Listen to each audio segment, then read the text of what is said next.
represent the opinions of Synergy Entertainment Television Limited. Synergy Entertainment Television Limited does not warrant or guarantee the accuracy, adequacy, quality, validity, completeness, or suitability of any information for any purpose. In no event shall Synergy Entertainment Television Limited be held liable for any inaccuracies, errors, or omissions with respect to the information in the transmission or any part thereof, or for any damage arising therefrom. The entire risk and the accuracy, adequacy, completeness, validity, and quality of any information is within the show's producer. In no event will Synergy Entertainment Television Limited, its heirs, or assigns be liable to any party for any direct, indirect, special, punitive, or consequential damages or any other damages arising in any way out of the production about to be aired.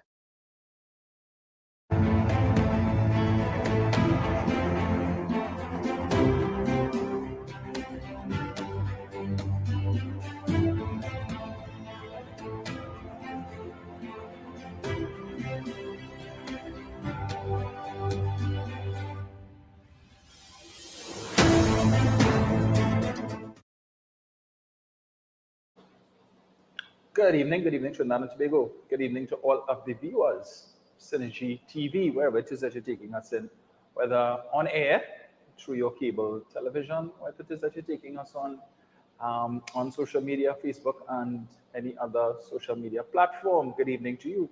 Welcome to another edition of The Real Issues with Dominic Romain. Yes, on a Friday. We normally are on Tuesday, Wednesday, and Thursday, but because of other paid programming that would have been aired for the last two nights, we are on this evening. So I trust that we will, for those of you who would probably normally lime on your Friday, winding down for the week, probably go to the bar, chill out, have a round or two. When you're taking us in, we appreciate that you're staying with us this Friday evening. So of course, this is the show where we discuss the issues, the topical issues, the trending issues on the minds and lips of the citizens, the issues that are trending on social media and are gaining active commentary. Gives us an idea as to what the members of the public are thinking with respect to what's going on in the country. And this, of course, being the final week before local government election 2023, carded for Monday. So finally, the campaign would come to an end, and we will see what is going to transpire on Monday. So this weekend, perhaps we should be seeing the rallies taking place. I don't know if any of the, I know the PNM is having their rally tomorrow in Macoya, but I don't know if there is going to be, if the other parties will be having a rally. I haven't seen anything advertised, so we will look out for that. But Monday is D-Day. They're calling this the mother of all local government elections. Make or break for the different parties. So remember to go out and vote. Some people I've spoken to over the last few days are still undecided, saying they're not sure what they're going to do. Some people have made up their minds they're not going to vote. Others are very excited and cannot wait for the polls to open on Monday. They intend to be there first thing, 6 a.m. to cast their ballot. So which category do you fall in? Hopefully, if it is that you are one of those undecided and you're leaning towards not voting, maybe you might hear something tonight or something over the course of the weekend that might help you to either change your mind or make up your mind. So, we usually have interviews on the program because we try to get you all empirical information. We don't operate based on hearsay and propaganda. I was supposed to have as my guest this evening the Member of Parliament for Sangre Grande. Unfortunately, at the last minute, he had an emergency to deal with, so he would not be with us this evening. Hopefully, he'll be able to join us sometime next week. But I have in studio with me a very good friend, once again, who always bails me out in situations such as these, Miss Jennifer Frederick. Jenny, good evening. Hi, good evening, Dominic. Good evening to the listening public, both on social media and traditional television. It's always a pleasure to be here. I think just now they might change the guest to co-host. Yeah, yes. But it's always a pleasure to be here and to assist any way that I can. And we will see how the conversation goes as times get. Yeah. Because tonight should be a hot one, because Monday's big. Oh, yes. Yes, so tonight should be kind of where we gathering people, and people should be able to say, yes, man, I'm going and vote after I hear Dominic and then Jenny. Nah, I went and vote for it. So we hope that we're able to have that type of program tonight with the information that is needed for them to make the right choice. I know you are not in the category of undecided. You make up your mind long time. No, I have made up my mind since I was 18 years old. Right.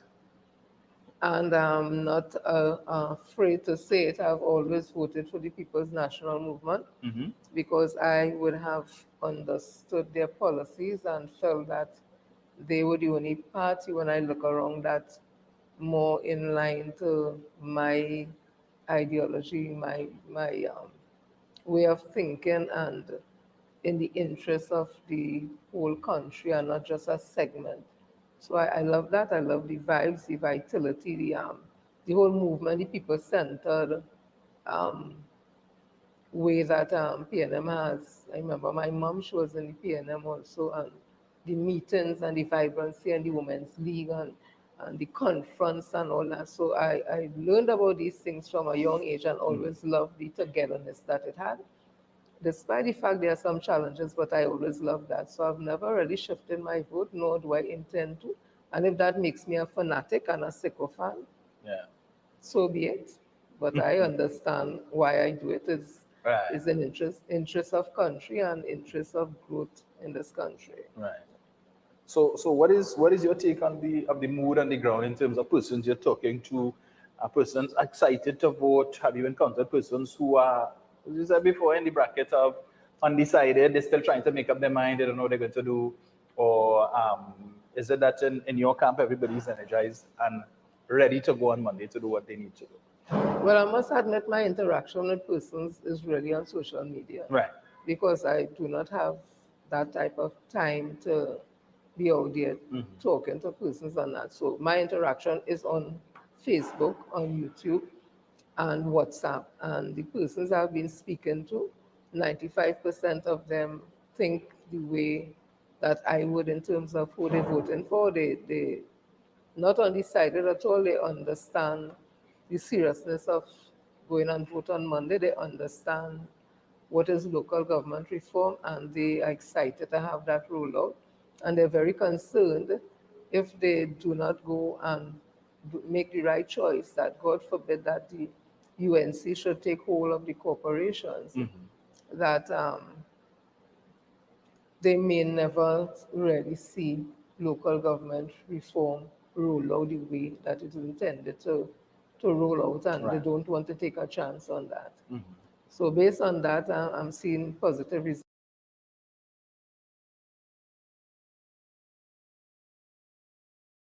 results. But again, you have to go to the polls and vote.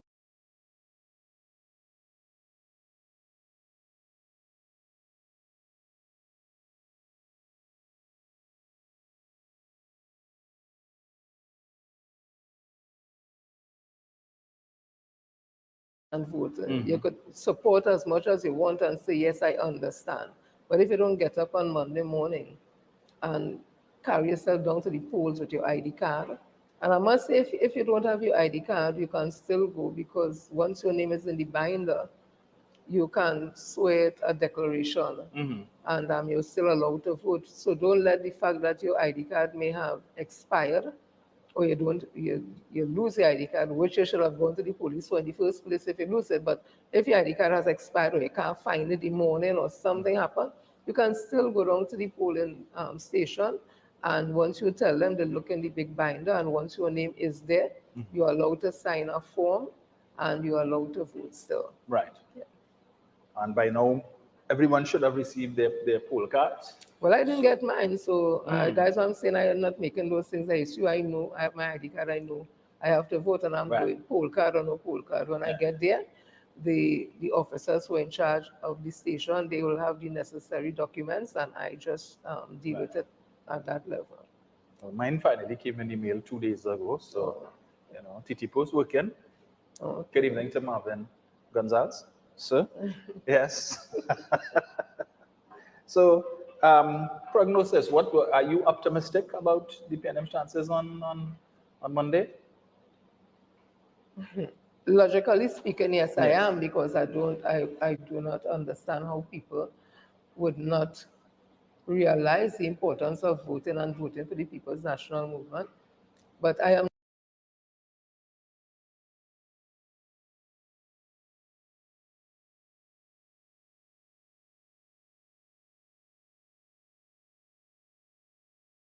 I am not a political pundit. No, or am I a political scientist? I still say, leave it to the day when the counting has started, and that is where my confidence would be. Or if I'm seeing that when the conversation come back, like the reporters out there and they're saying they see a large amount of people out there voting and all that, I'll be even more confident, because it would mean that people would have taken the messages very seriously and would have gone out. So I wait to see. I hold everything close to my chest. Yeah. And see. I'm not saying that I'm not confident, but I like to still be cautious in everything I do at the end of the day. Yes. Yeah. So we've had several platforms over the course of the last almost 2 months or so.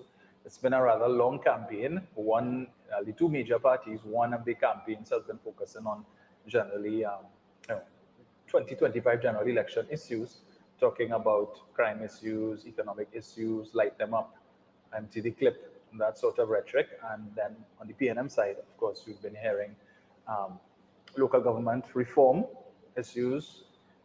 You've heard various speakers present to you what local government reform is going to look like, what are the benefits that it is going to present to you, the citizens of Trinidad and Tobago, what you can expect from a new and improved local government system, one that is hopefully going to provide you with more efficient services. Right? So, as Jenny said, we wait to see what is going to take place on Monday. It seems that all camps appear to be excited about their chances of victory, but it will be decided what happens on Monday. We know that usually local government has a very low voter turnout, albeit in 2019, I think the PNM got something like 162,000 votes to the UNC's 202 or something like that. But the opposition has already started to, question the integrity of the EBC, questioning the integrity of the chief elections officer. In fact, I think today there was the exercise of the sorting of the special ballots, and the UNC would have requested of the EBC permission to participate in the process by way of observation. And at first, the EBC would have denied the request, but subsequently, they would have made a decision to allow all parties an opportunity to send representatives to view the process. Also, Mrs. Prasad Bisesa would have indicated some time ago that she would have written to several international bodies requesting international observers be sent. Since then, we've heard nothing further from her, so we don't know if she would have gotten a response from any of these bodies. I'm sure if she did in fact get a response, she would have so indicated. So it appears there aren't going to be any election observers on Monday. So depending on how the results go, I wouldn't be surprised if we hear all kinds of claims of election fraud and the election was stolen. So we wait to see. So we take a little earlier break this evening because we do have one guest coming in, one of the candidates for the local government election, PNM candidate for the district of Freeport-Chiclan, one Vishala Gangabisoon, and I believe perhaps the youngest candidate in the election race. So she will be just sharing with us some of her thoughts, what her experience has been so far, this being her first foray into the election, on the election circuit. So we'll be hearing from her when we come back on the other side of the break. So stay locked, stay tuned. As we said, we have a very interesting show this evening, Jenny. But before you go, Dominic, I thought they're saying that the PNM cannot attract any young people. It's a set of old timers. And I'm just curious, she was in a video or anything? No video or anything, yeah? No. Yeah. Okay. She wasn't demonstrating how to load up the Matic can. Okay. Just checking. Just checking. Yeah, so we take that break, folks, and we'll be right back. Don't touch your dial.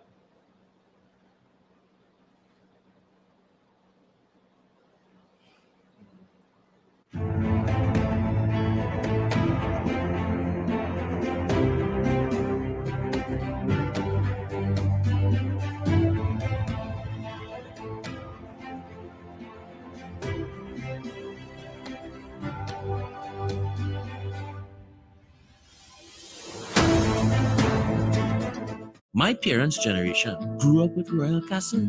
From the first restaurant in 1968, when that distinctive, tempting aroma hit the air like never before, fried chicken with a special blend of local seasonings and a one-of-a-kind flavor down to the bone. Today, Royal Castle still have that same delicious taste, and I love it too. And the kids, they have more to enjoy. For me, the castle is more than just nice food. It's we own, part of me and you, and is the real flavor of TNT. A warm welcome awaits you at Alicia's Palace, a hotel nested in the quiet hills of Lady Chancellor at 1 3/4 mile mark just above the Emperor Valley Zoo. Alicia's Palace is a perfect place to combine pleasure and business. A 24-hour facility with full amenities, including air-conditioned rooms with Wi-Fi, mini fridge, microwave, and cable TV. Designed to provide you with quiet comfort and convenience. The perfect staycation location where you can swim in the outdoor pool, soak in the jacuzzi, or simply soak up the sun, all at an affordable price. Relax and enjoy local dishes in an eco-friendly environment. At Alicia's Palace, they conduct steam cleaning of all rooms and common areas in keeping with current health and safety protocols. Whether it's a special occasion or simply just to get away, Alicia's Palace combines affordability and quality service. For more details, check out their Facebook page, Alicia's Palace HQ, or give them a call at 621-1017 or 624-8553. If you're planning an event, make us your first option. At Reality of a Dream, we can make your event memorable. We can assist in planning your corporate functions, moderate gatherings, family occasions, christenings, and more. We also cater for weddings and other special occasions.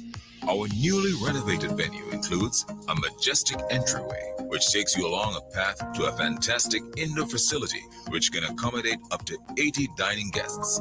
A recently completed, fully air-conditioned, beautifully designed wing, which maintains the theme and flow of Reality of a Dream, adds 30 extra seats for dining guests. In total, we can now seat a total of 110 dining guests. Come see for yourself the splendor that awaits you. Walk along the path and make your way to the breathtaking, well-maintained swimming pool and gazebo, and also the entire grounds of Reality of a Dream. We've also updated the Dream Suite, which comes with all modern conveniences, where guests can enjoy the feeling of an exquisite retreat overlooking the entire area. Reality of a Dream caters to professional events. We provide secured parking for guests, so call us at 332-6880 and ask for Harriet, located at number 15 Moses Avenue, San Juan. Reality of a Dream, making dreams come true every day.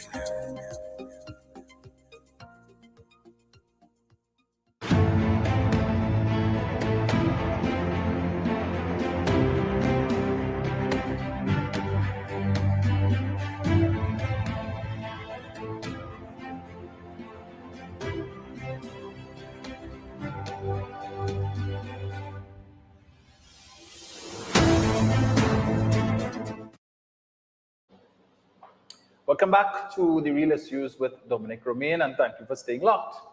So as we indicated before we went to the break, we do in fact have a guest with us this evening, one of the candidates in the local government election, PNM candidate for the district of Freeport-Chiclan, Ms. Mishala Ganga-Misoon, who I believe is perhaps, as I said before, the youngest candidate in the race, and this would be her first foray into the election circuit, if you want to call it that. So we're just gonna have a nice little discussion with her to find out how the campaign has been going for her so far, her thoughts, her experience, and so on. So, Mishala, good evening. Good evening, Mr. Dominic. How are you? I am very good. Nice. How are you? Nice. I am good, can't complain. Hi. So you are the candidate for Freeport-Chiclan, Yes, right? I am. Right. And you're how old? I am 22 years old. 22 years old. So you're perhaps the youngest candidate Yes, in the... I recently turned 22 actually. Okay, Yes. very good. And you decided to throw your hat in the ring. Yes, so So how has the experience been for you so far? the experience have been, I would say, phenomenal, Mhm. even though it was a mixed response. Right. But I would say being a young person, people was very warm and welcoming, and they were very happy to see a young face of stepping up to represent them. Right. And I know that particular area is perhaps predominantly UNC, but what you would have encountered persons who support the UNC. What has their reaction been to you? Have they been cordial? Have they been respectful? 98% Yeah. of them have been respectful. Very good, very good. Yes. Yeah? Yes. Nice, they have. nice. Well, I mean, looking at the fact that you're a young person and you're throwing your hat in the ring at the end of the day, it's everybody has the right to choose who they want to support Yes. and whatnot. So you present your position and it's just for them to make a decision on what they Yes. want to do. Yeah. But I imagine you've been encountering other young people on your walkabouts Yes. and so on. What has their responses been? How have they been Their received? response has been, wow, Mm. that I am so, what is the word? Mm. I am so brave Right. to step up, because they'll be Mhm. like, I wouldn't think of doing this at Okay. this age. Mhm. That why am I doing it? I'll be like, it's for the experience. Right. And plus, I like to represent the people. Mhm. Okay, So- okay. And what have been some of the issues you've encountered so far? Complaints that you may have gotten from the persons you encounter, what they would like for you to do if you're successful on Monday. They would like for me to show my face more, not Ah, only for elections. yes. That was the biggest Yeah. complaint. Is when we walk in, they'll be like, I hope you're not only doing this for election. Because once we give you support, we want to see you out on the ground. Mm. So I was like, yes, as Yeah. a young person, I want to be there. I want to Right. represent you. Mm-hmm. And that is my, Yeah. I know that's one of the biggest complaints people have. They'll tell you that, Yes. they come around for election and then after that you don't see them again until the next election comes around and Yes. then they want your vote again. But we've been saying here that you don't necessarily need to see the councillor. If you see them doing the work, yes. the work will Once speak the for work itself. is being done, Yeah. then the councillor has been listening to you Correct. Yeah. and is putting Yeah. in there. So are there a lot of infrastructural needs in that district? Drains, roads need to be fixed, stuff like that? Yes, the Mhm. roads Yeah. and some drainage at certain parts needs to be fixed, like in Grand Couva and Chickland area. Right. Yes, because the drains are really caving in, Mhm. and the roads have, with the shifting of Yes. land, how the roads would be breaking Yeah. up. So Yeah. yes, that is the main issue. And that's particularly the Grand Couva main road. And Last time I passed there, it Chickland. was terrible. Oh yes, while campaigning, I actually almost fell down You see it? many times. Wow. Yes. So, well, you would have had support from your family. So your support system, how has that been for you? Well, support from my parents, Mhm. my brother, my grandparents, and Right. my aunt Okay. has been very good. They have been with me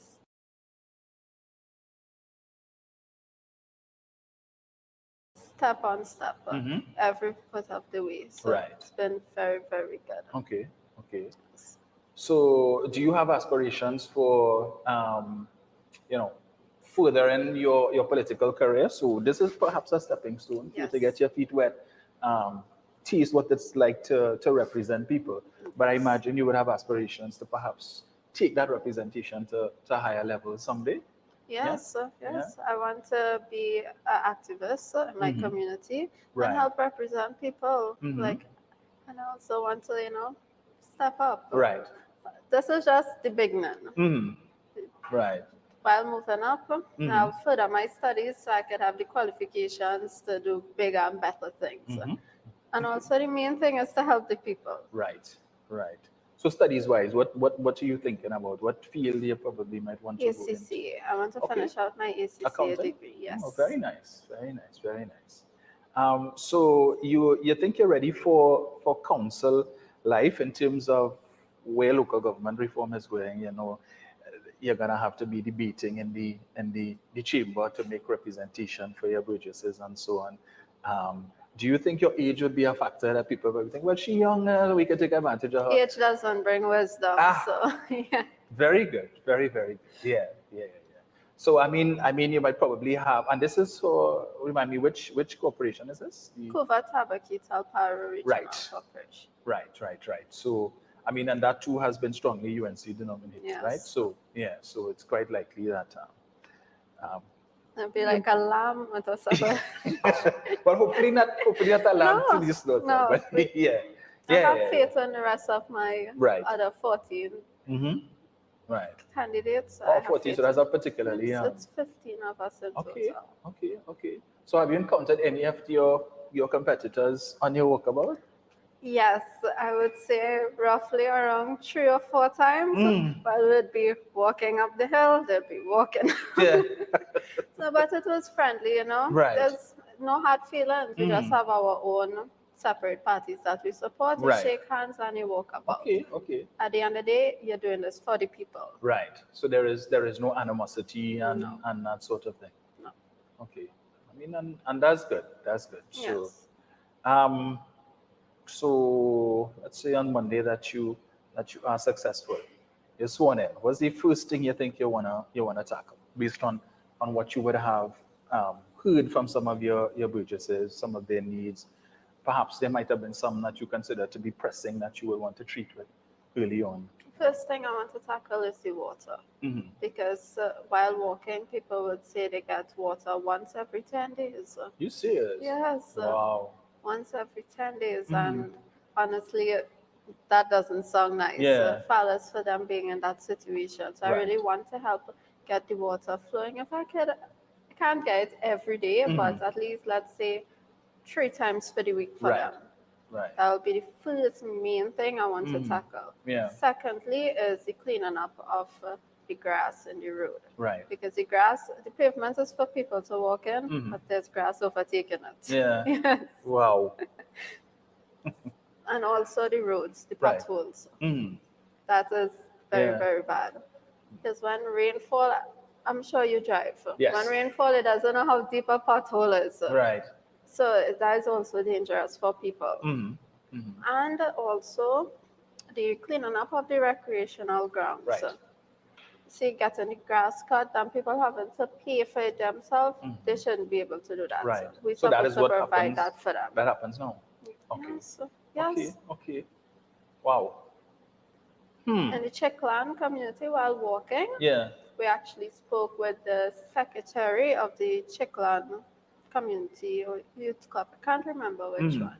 And they had 2 events coming up, and they had to pay to get their own grass cut. So I find that shouldn't be fair. So that is also one thing I want to get done. Right. Not only for Czechland, but throughout. Yeah. So the current representation has not been of the best. Yeah. Sigh. So is there would you say a fairly large cohort of young people in your particular district who would have needs? I know some people would say in their walkabouts, you would hear young people say they're interested in getting a job in the corporation or that sort of thing. Have you encountered that?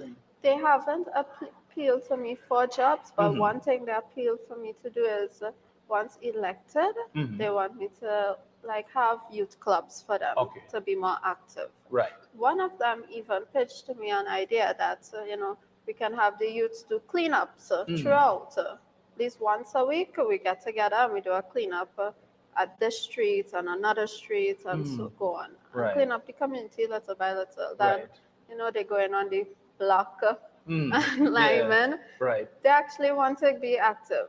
And they say, seeing me as a young person, youths follow the youths. Correct. So you think based on how well you function as a counselor, you can actually serve as an inspiration for other young people who might be thinking about getting into politics, but they're not too sure that you could serve as a role model in that respect? Yes, even for young people who don't even have the thought of getting into politics. Once you see someone is doing it, the inspiration just comes in you and be like, I could do this. Yeah. So, yes. Yeah. So before this, did you ever think you would get into politics? Or? No, but I grew up in a family that is strong in politics. And in my head, I would always be like, I'll never get into it. But look at me here now. Correct. And you've been enjoying it so far. Counselors. Yeah. Yes, I am enjoying every step of the way. Right. So you're in the rally tomorrow? Yes. Yeah. So they're having a presentation of candidates? Yeah. Yes. Okay. All of us will be there, all 141 candidates. Right. It's in Constantine Park, Macoya. And that starts at what time? Well, candidates have to be there for 1. Right. And, in the notice we got, it starts at 10. Nice. So you are encouraged by what you have experienced so far in terms of, the level of support persons pledging support for you, pledging to come out and give you their vote on Monday. Your election machinery is in place and everything, so you're ready to go? I am ready, red and ready. Yeah. All right. So as we look to wrap up, I give you the opportunity to speak to the burgesses of Freeport, XII. This is your opportunity to make an appeal to them for those who may have missed you, who haven't had an opportunity to speak with you on your walkabout probably because they weren't home, as the case may be. Speak to them. Well, I am Vishala, who would be representing you all in Freeport, XII. I really want to be active. No, I will be active. Sorry, let me use the correct words. I will be active to represent you all because I live in that community and I know the problems we face. So I really want to get these challenges done for us and let all of us live without having to complain constantly about we need water, we need the road fixed, we want the grass cut. These are things that we don't have to keep begging and pleading for. So I really want to not have us to be begging and pleading, but get it done. Yeah. Get it done, folks. I mean, this is the quality, this is the caliber of candidate that you will only find in the camp of the People's National Movement. At 22 years old, she has decided to throw her hat in the ring. And we are encouraging all of the burgesses of Freeport, XII to throw your support behind Vishala. As she says, I mean, politics aside, at the end of the day, you want to make sure that you get the best candidate. We've heard some of the challenges in the district. Clearly, the representation that has been there for however long has not been able to stand up to the job.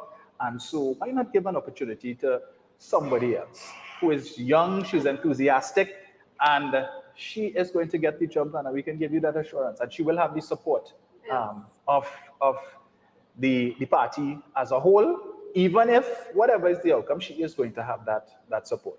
So we encourage you to throw your support behind Vishala, right? To all of the young people, this is not, Vishala is not telling you to load up the Matic, knock it on them, and then knock it again. She's not talking that kind of talk, right? This is about constructive things that she can do in the community, work with the young people, encourage you all, and wherever it is that she's able to meet with some of the needs that you have, she's going to do so.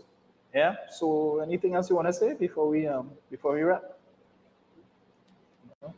I would like to say that walking through the community, it was really nice meeting all of you, and I hope you give me the chance to represent you. Thank you. Excellent. So, Vishala, thank you so much for joining us this evening. Of course, this is our first and probably the only candidate we will speak to before the election. Yes, and we thought that we would bring you the best. And I certainly think after having her here tonight, she is among the best. Yeah, so we take another break, folks, and then when we come back, we will be joined again by Jenny, and we will get into this evening's conversation. So stay locked, we will be right back.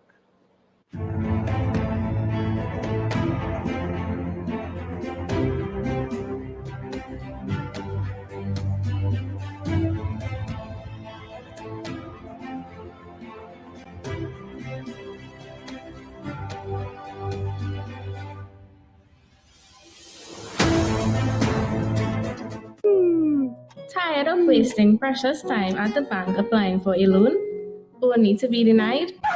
We understand your frustration. Here at Realtor Group of Companies, we take a different approach. Contact Saeed, Managing Director of Realtor Group of Companies and licensed moneylender at 238-6716, 242-7690 or 339-1670. Feel free to visit our office at number 14 Carney Savannah Road, Chaguanas, or number 132 Superior Road, Victoria Village, San Fernando.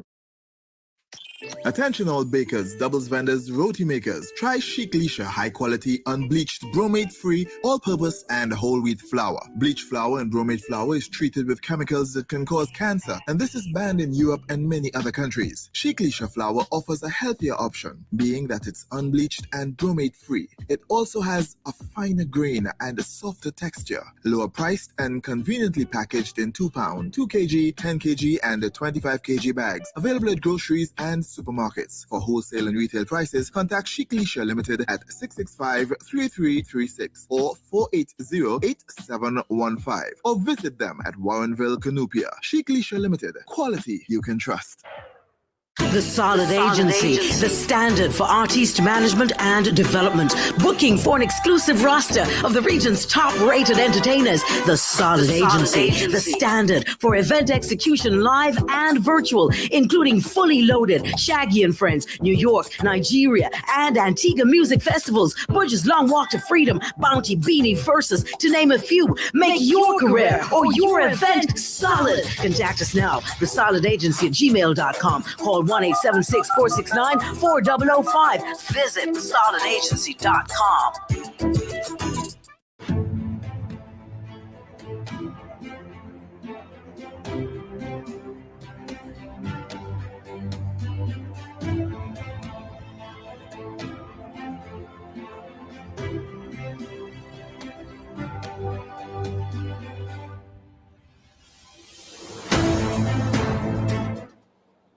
Welcome back. If you're just joining us, you're tuned into Real Issues with DOMINIC ROMAIN and my very good friend Jennifer Frederick, the lady who always bails me out whenever I find myself in a situation if my substantive guests run into a bit of difficulties. You can always depend on Jen. And if you ever decide to run for election, you can say, you can depend on Jen. Hey, you heard what our previous guest said. She didn't think she would have got into election and politics. She is. I'm getting up for retirement. I'm a senior citizen. I go. And that's the excuse, eh? I will support from the back. I will support you. I supported you. We going on senator, minister. Yeah. We have a prime minister and a prime minister in waiting, both in their 70s. So you still have plenty time. Yeah, you never know.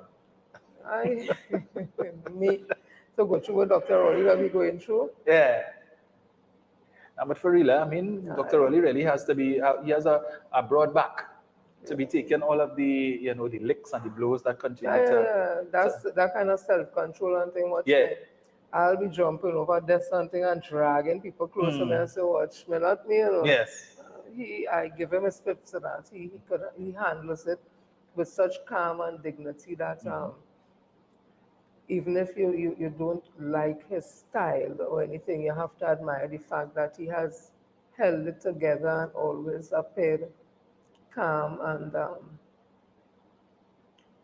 not rattled by it. And he's only human, but he's able, and I always keep going back to this fact that he's a scientist. I don't know why I say that, because scientists are people who, to me, they're just different. They operate in a different realm. Yeah. While you playing draft, them playing chess. I'm looking at moves way ahead of you while you just see and stuff. So I think that may have also has caused him to have that type of composure along with his educational background, along with his upbringing. So I think kudos to him. I couldn't have done it. Nope. But of course, he's no stranger to unwarranted attacks. We saw it in 2015 with Vanilla and Toppin. We would have seen it again in 2020. So it's nothing new. It's part of the course, and I think that he has been well schooled in how to treat with it. And most times when it happens, it always redounds to the benefit of the PNM, and I imagine it would not be any different in this. But the thing about the attacks, Dominic, it's personal. Yes. Before we never have those kind of personal attacks on, there was a kind of line that you didn't cross. But Kamala Prasad says them cross the line, make a next line, cross that and cross to the next one. Yeah. And it seems that there's a section of our society who likes that type of behavior. I don't know if it's the social media era that has caused that. There's no respect. You say what you want, how you want, and when you try to defend yourself against it, they play the victim and lose the bad one, and some people buying into that. I think we have reached a place where if we are not careful, there may be no turning back, and Monday is a day we really have to make a right choice, because the choice that we make could either make or break Trinidad and Tobago. I'm very serious about it. I'm not being an alarmist at all. The direction that Dr. Raleigh always said he wants to take, I heard him in the earlys when I started calling him a transformational leader because I saw something. And then I heard him say he will take us to a new society. Right. And I remember him speaking about getting a book done that tells the real history of Trinidad. And he was on a program, I got to call in, and he said that book is finished, I think. And I don't know where it is. I want to get a copy so I could give to others and tell others where to get it. But he's a man that he keeps his word. If he says he's going to do something, no matter how hard the decision is, no matter the backlash he would get from people who apparently clearly does not understand what he's doing, he does it. Because in his mind, when he does it, you will see the benefits of it. You may not see it now, but you will see it later on, and he's always thinking forward. It's not just in one spot. The whole Petrotrin thing, no matter how you tell them, they come back to, and he said he wasn't closing Petrotrin. They're not even realizing that 4 subsidiaries were formed coming out of Petrotrin. The fact that Petrotrin was buying more gas to be able to refine. 100,000 barrels of oil per day. Exactly. Yeah. To add to what they had here, and that was putting a drain on the resources because all that money spent to buy that to bring here to refine it. You're not making enough to make the And the quota. margins per barrel were Exactly. you were operating at a loss. Exactly. So why would he continue operating as a loss to keep 5,000 workers, I think, at Petrotrin? Yes. That not doing any good to anybody. So listen, let us just squash this. Let us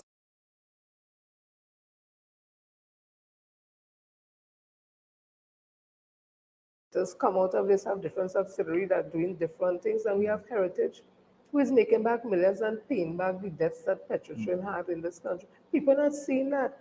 Those workers at Petrotrin, they got the money. Ask Ansel Roger how much he get. You don't hear him, Carolyn? He sold Petrotrin. Ask them the benefits that they get. Now I'm seeing some of them even getting land. You're not hearing the Petrotrin workers who would have been retrenched or released from Petrotrin. You don't hear them complaining, you know. Yeah. It's people who don't understand or plainly don't understand. Who choose not to understand. Exactly. Continue bringing up this, and he said he wasn't closing Petrotrin. Kamla Prasad Biswas and then knew that Petrotrin had to be closed. Correct. All successive government knew, but they were afraid to make the choice because they're afraid they would have lost elections. Yes. They're afraid that people wouldn't vote, and Dr. Raleigh said, listen, this is what has to be done, and if it costs me an election, well then so be it, because I'm doing this in the interest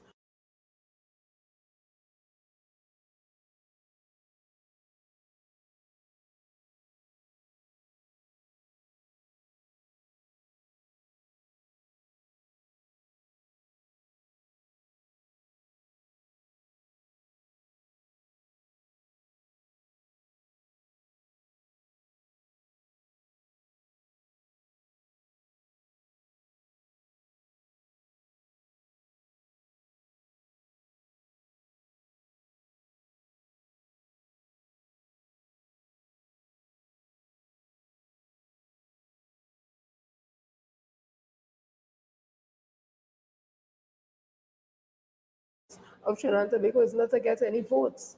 It's not to get any likes, and that's how he operates. And I think because of that, he's a triple threat to them because he really is not scared of losing an election. The PNM, as Dr. Raleigh has said, is never been afraid to lose an election. election. It's not afraid because they just rebound. And they come back. And they come back.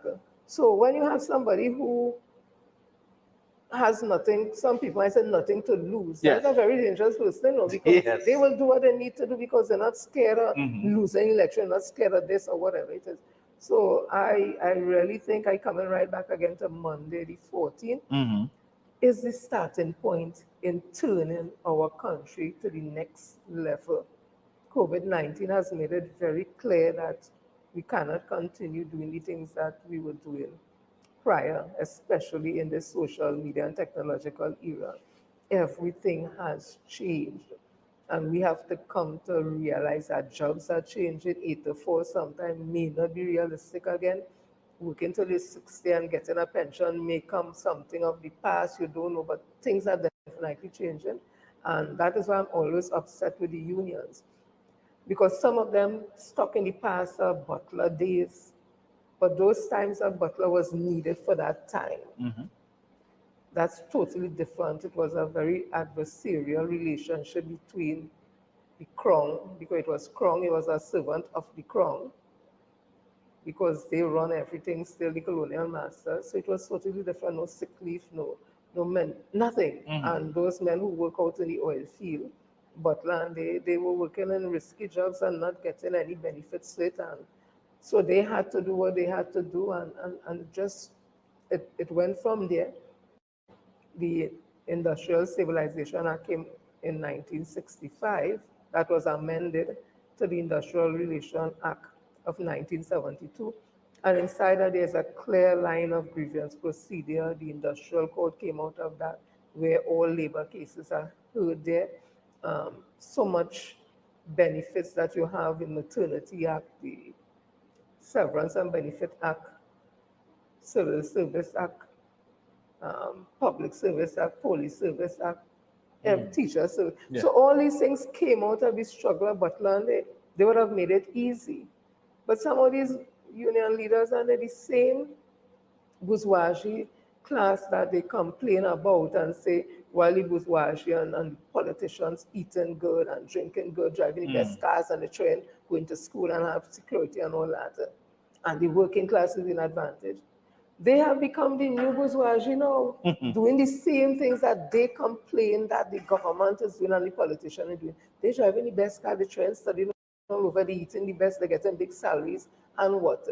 So they really just wanted to become just like them. Yes. So where does that leave us? So I think unions have to change and adapt to the society that we have now. And again, I keep pinning this back right back to August the 14th, because this is the start of it. And if we miss this, with the way our UNC is going, with all these coalitions, I think we'll be in a really, really bad state. Yeah. And especially when you look at who the coalition partner. Well, as I say, it's an accommodation. They're not yet calling it a coalition, probably a collision eventually. You know, because depending on the outcome of Monday, you would. I'm sure there are other little smaller parties that are looking in the wings, waiting to see the outcome as to whether or not they're going to throw their hat into the ring with the current accommodation. But you know, politics in Trinidad is never a dull moment. Yeah. So it was last night, the conversation with the Prime Minister. Yeah. So during the question section, there was a gentleman from Central, I think it was, who came up to the mic to speak to the. I think so. Yeah. Came up to ask a question, and he referred to Dr. Rowley as his Prime Minister. Of course, he was donned in red, pledging his support for Dr. Rowley and the PNM. A few months ago, the youth arm chair of the UNC would have resigned, and he would have crossed the floor to the PNM. And it seems that the young man last night was his replacement. So this is the second youth arm chair of the UNC to come across to the PNM. I believe we have a video clip of that little exchange between the young man and the Prime Minister last night. So we go to that. My name is Ishmael Taruba. Like down south, I'm actually from Shogunat, but I travel all the way here to see my Honorable Prime Minister, Dr. the Honorable Christopher Rowley. I was misled. I am 23 years old. In the first two elections that I could have voted, but I cannot stand within a party with people like Jack and those allegations. Embarrassing Trinidad. And violent terms, like light them up. I cannot stand with that. But you, Dr. Rowley, I would just like to thank you for being the best leader to lead us through the COVID pandemic. Great to the PNM!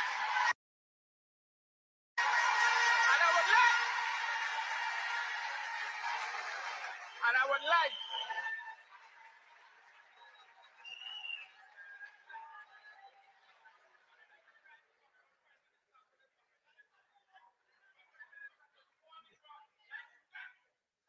Thank you.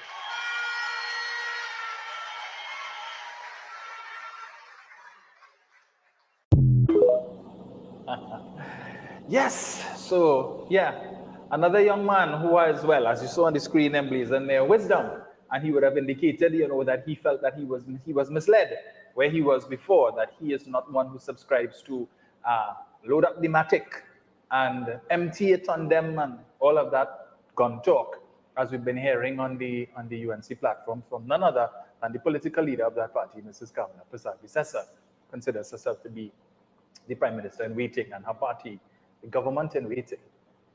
But there continues to be an exodus of persons away from the UNC, some persons, particularly young people who are seeing that perhaps that is not where they want to plant their political stock. And no less a person than, based on what we saw there, the UNC youth chair, the second one in mere months to come across to the fold of the People's National Movement. He seemed to be very, very energetic, very energized, and hopefully he would be able to translate some of that enthusiasm into votes for the People's National Movement as he speaks to some of his colleagues who, like himself, may have also been misled by the party to which they formerly would have been associated.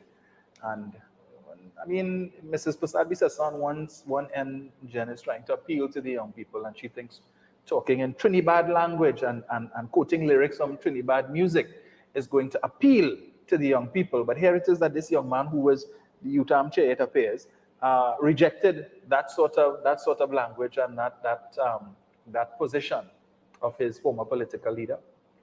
Well, Dominic, if you were a young person in the UNC and you really want to make a change for your country, because you really believe that is the party that would take you there and you feel comfortable there, I don't think as a conscious youth joining the UNC, watching how they're behaving and the things they're saying, you will really want to stay there.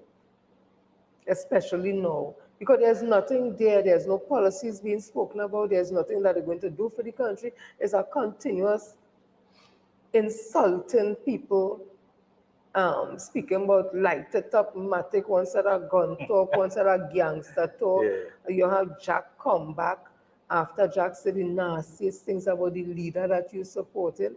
You have Gary Griffith, who said nasty things also, who was speaking about cockroach and his behavior. All before that, you have,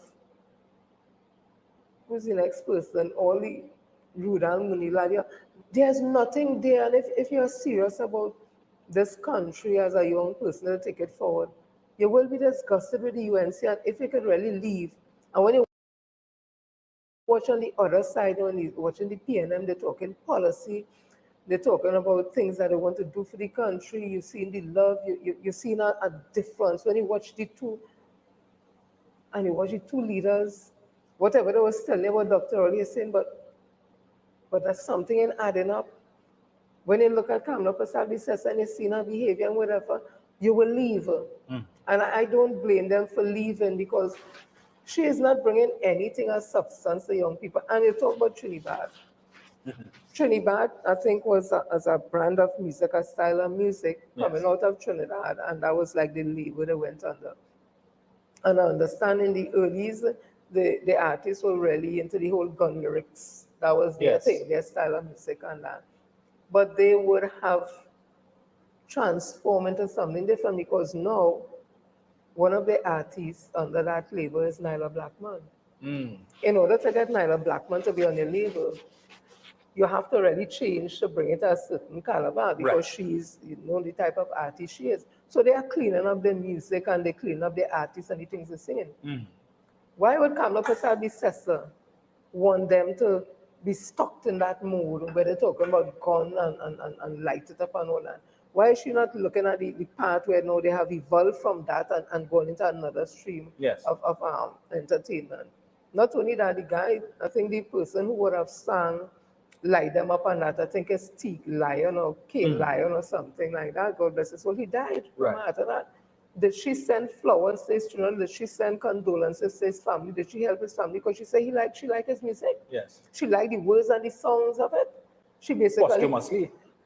Something, but that's what I'm saying. And You killed King Prince Swami and had to come back, but you so know Trinidad. How you know Prince Swami? You don't know the man name. Exactly. So it shows that she's just pacifying. Yes. But I'll go further than that. You're all up in Trinidad, lyrics you say, and you talk with the young people talking. But then you showed a snippet of an interview with young brother, who is another artist. His music is more about sex and kills and things. He into that. Every time you see singing, Little them have a little glass in their hand and them liking themselves. Yes. Them on girls, them on who could give it harder and whatever. You play a snippet of his interview where he was speaking about his circumstances because he's from Beaton.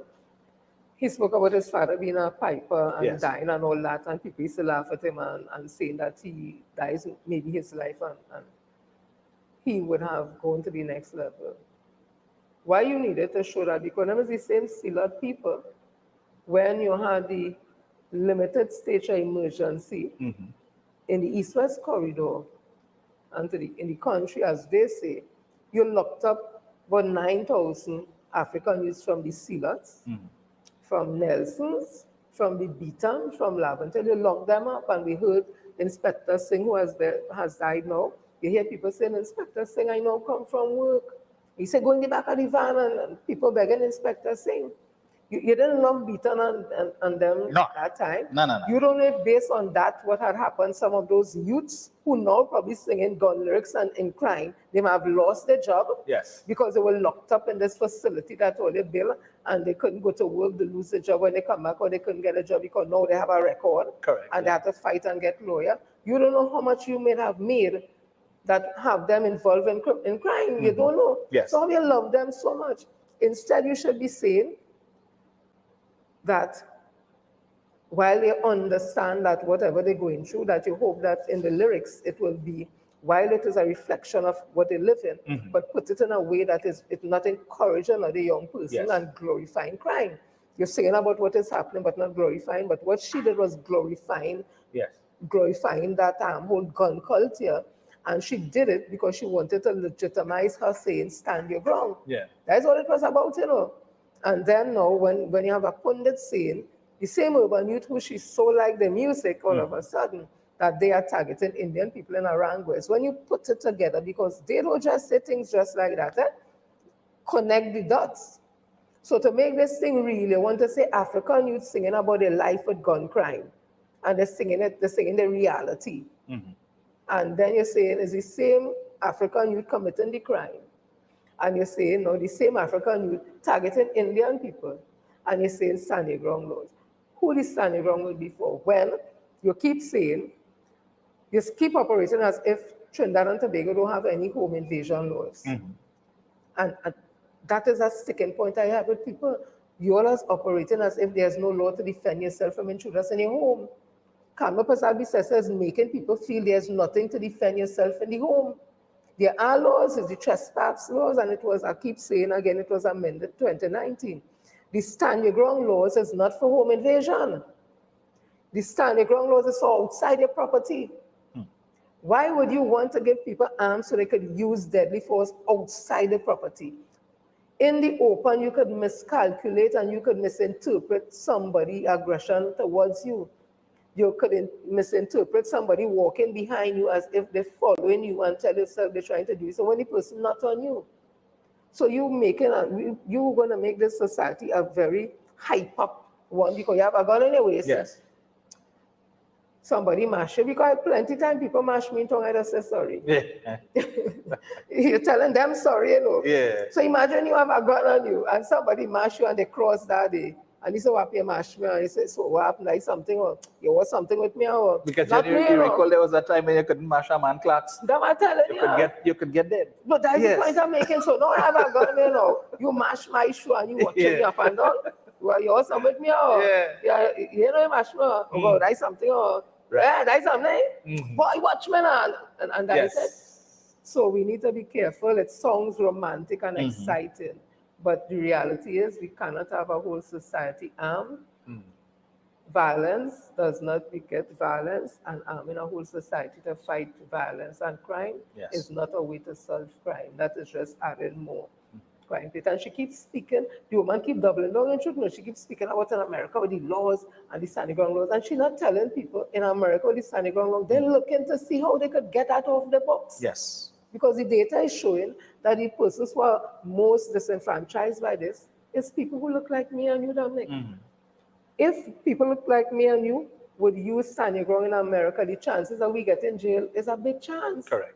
But those who white and light, when they use it as a defense, they just get off. Correct. So imagine in the society where the pundit says we shoot at But I like the fact that you raised that point, Jen, because we've had two prominent incidents within recent times of civilians who've had firearm users licenses shooting people, right? We saw the home invasion, well, the supposed home invasion where the woman of the house, lady of the house, would have used her husband's firearm to shoot one of the alleged intruders. We say alleged because, you know, notwithstanding that the individual is deceased, you're still innocent until proven guilty. And I understand that matter is still under police investigation. And a couple of days ago, we would have had an incident in, I think, Aruka, where a patron would have shot two alleged bandits, right? You know, and reading the comments on social media and listening to persons who engage the topic on the airwaves and so on, Mrs. Prasad-Bissasa's rhetoric about light them up, empty the clip and so on has gained traction and has resonated with a lot of people. And it has brought out a side of the citizens of Trinidad and Tobago that is not, it doesn't really paint us in terms of as a country in a very good light. And I say that because when the posts came up on social media with respect to that, the latest shooting incident, one of the young man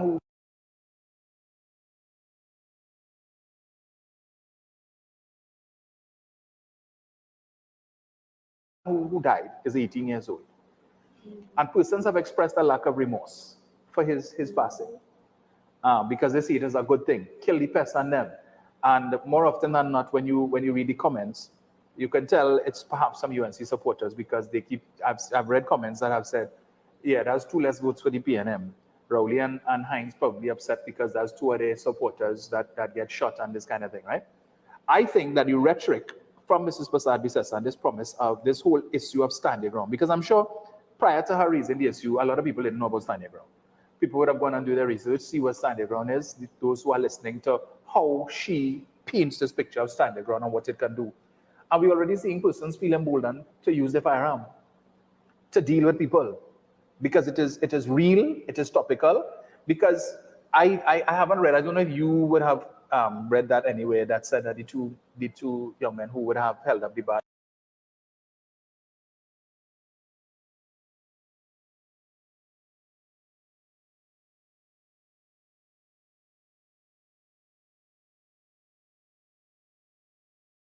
if they had weapons, if they had guns with them or anything like that. Yeah, I think they both of them? Or? I don't know if both of them had, Right. but there was some weapon involved. Right. But I read those comments too, and I'm telling you, a large percentage is persons who the surname appear to be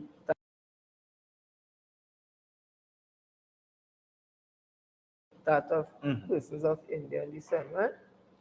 And I want to ask them, I understand being terrorized in a place. I'm not making light of that. I want to ask them, those who put up those comments, if it was 2 young Indian persons, young persons, if the comments would have been the same, and I'm telling you, it would not be. It would not have been like that. And that tells me while our youths, African youths, are some of them involved in crime, it tells you that they have painted this picture that the face of crime is only we that do it. Right. I was reading somewhere, again, I don't know if I mentioned it already, where when Jack Warner was Minister of National Security, he would have given a directive not to put up any crime statistics. And at that time, murders were increasing in this country. And because we don't see statistics about Indian persons in crime, I don't know if it is hidden or if it is put in a small area in the newspapers. But when you see a person of African descent commit crime, it just splash all over. So that is the face you actually always see of crime. And I would have said already, Dr. David Mohammed would have explained why that would have been when he spoke about the drug laws, Dole Chaley and others. It was reported Dole Chaley and they had policemen in their pockets and judicial officers and that kind of thing. So, and they had the Africans working for them. So that when they get into trouble, they had the money and the people to get them out. Whereas the African person, when they get themselves entangled in the whole thing, they had no money for lawyers or anything, so they are the ones who are making the jail. And it became like that. So when you're only showing statistics of a face looking like ours always in crime, you would find out when the standing ground comes here now, because in their mind it's only African young people committing crime and African people who don't want to work, and African people like handout, and African people lazy, and African people only making one side of trend, they know the trend father, and African trend this, and African this and that, whatever it is. This standing ground will resonate to them because in their mind, they're shooting the Africans who stressing them, the Africans who robbing them. And that to me is very skewed. And it's very dangerous because I have a list of about 30 or 40 persons with Indian names who have committed murder, who have committed crime, burglary, rape, and a whole lot of crime that was advertised in newspapers, but you don't see them. You don't see those names put up anything. Everything is African, from the East Corridor, Arima, Tego Martin, Pity Valley, the Nelsons, Sealers, and it has become a team, like a team song. Today on radio, somebody called in and it really upset me when they were saying, why don't we sacrifice like the Indian people do? And it almost tripped me because we have always sacrificed our children. Our parents have always sacrificed for us. Why we have to sacrifice and do it like how somebody else is doing it? We are not a part of their culture. They do it their way, we do it our way. But don't move as if we, say some of us don't take advantage of this, some of us don't, but don't say we need to do it like how the Indians are doing. I reject that totally because we have been sacrificing for our children. My parents sacrificed for me, I sacrificed for my children. I'm sure your mom sacrificed for you and so many others. So we and all keep saying it as it's all are we children in crime and so we are adding to that and are coming back to the standing ground. So it is very easy for them to be so callous when an African youth is killed because it's like if it's a dog, you know, a cockroach, exactly. So kill them is them stressing me, but they don't tell me when they own stressing them. Look at the unfortunate death of the businesswoman. She said in a Facebook post, she's Indian. Well, I wouldn't doubt it because Joseph Charles, his name was Mahmoudine. He had an Indian name and he changed it to the slave master name in order to do business. So I know a lot of people with Indian names back then would have changed names, so it's possible. But she said she identifies as an Indian woman. And it is saying that is the family, some family members and stuff would have, that is what is being alleged based on her post. They ain't talking about that. No. It was an African family. You understand? So these are the things that they continue to do that is unfair. Crime is not an African thing.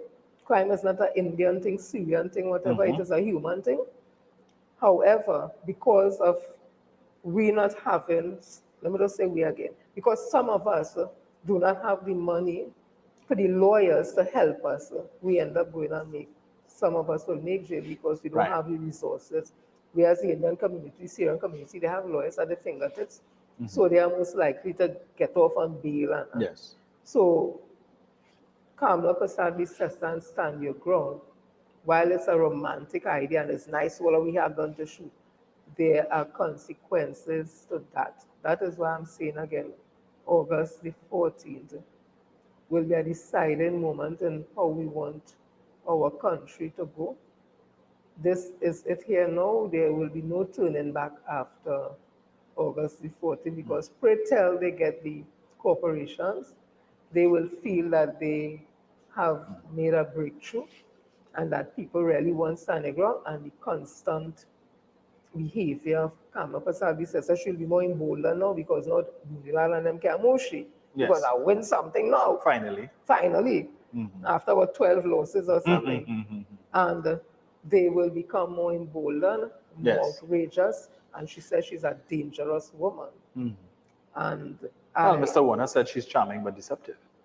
yeah, but she's saying she's a dangerous woman. Well, we will add that and to the profile. to the profile. So we at a crossroad in our history. We are a young nation. When he's 60-something, America is so much years, 250 years or 100? Almost. And they're having so much challenges, and they have 50 how much states with millions of people in one state, and they have real challenges. We are just 1-point-something million, a young independent country, a young Republican country.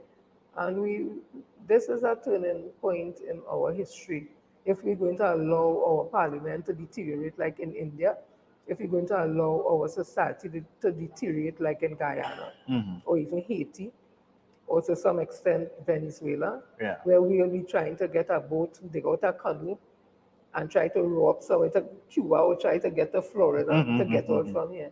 So we need to know what, Canada. We might put wings on the back and roll and try to fly. Especially now since thanks to Dr. Rowley, Exactly, you don't need a visa if it is you have a US so visa. no need for them to say that if that African men raping Indian women and they're running on their right, they don't have to do those things. So I'm saying it's a turning point in our history. People may not see it, but that's what I'm saying. What happens August the 14th will tell what type of society and what type of people we are. If we're going to accept Kamala Persad-Bissessar, it will be to our detriment, or we're going to accept Dr. K. Christopher Rowley and the PNM, as a young fellow would have done. Yes. The chair of the Utah. But you know, one of my concerns, Jen, is that, and how should I say it? I think it's unfortunate that, as you rightly pointed out just now, that a UNC victory, of course, would have Kamala Persad-Bissessar emboldened to the point where she may believe that this whole stand your ground, light them up rhetoric is resonated, which means she's going to continue along that front, because if it ain't broke, don't fix it. So if it is resonating and people are gravitating towards the party because of that, the whole idea, the whole concept of owning a firearm, the novelty of being able to get a firearm easy like that and not have to wait 5-10 years or pay $40,000 and $50,000 in bribes or anything like that to get a firearm appeals to some people. And it is, to me, creating a society of persons who are so incensed by crime that they've lost their sense of humanity. Because when you could see an 18-year-old shot, 18-year-old African youth, you must put in that 18-year-old sense African, because it is African people. Yes. Let me call it straight enough. Yeah. Okay. So he has lost his life. Mrs. Persad-Bissessar for the past few nights, laments that every person, every victim of murder who has been killed is somebody's son, somebody's daughter, somebody's brother. I want to ask that 18-year-old, wasn't he somebody's son? Wasn't he somebody's brother? Somebody's grandchild, Mrs. Persad-Bissessar?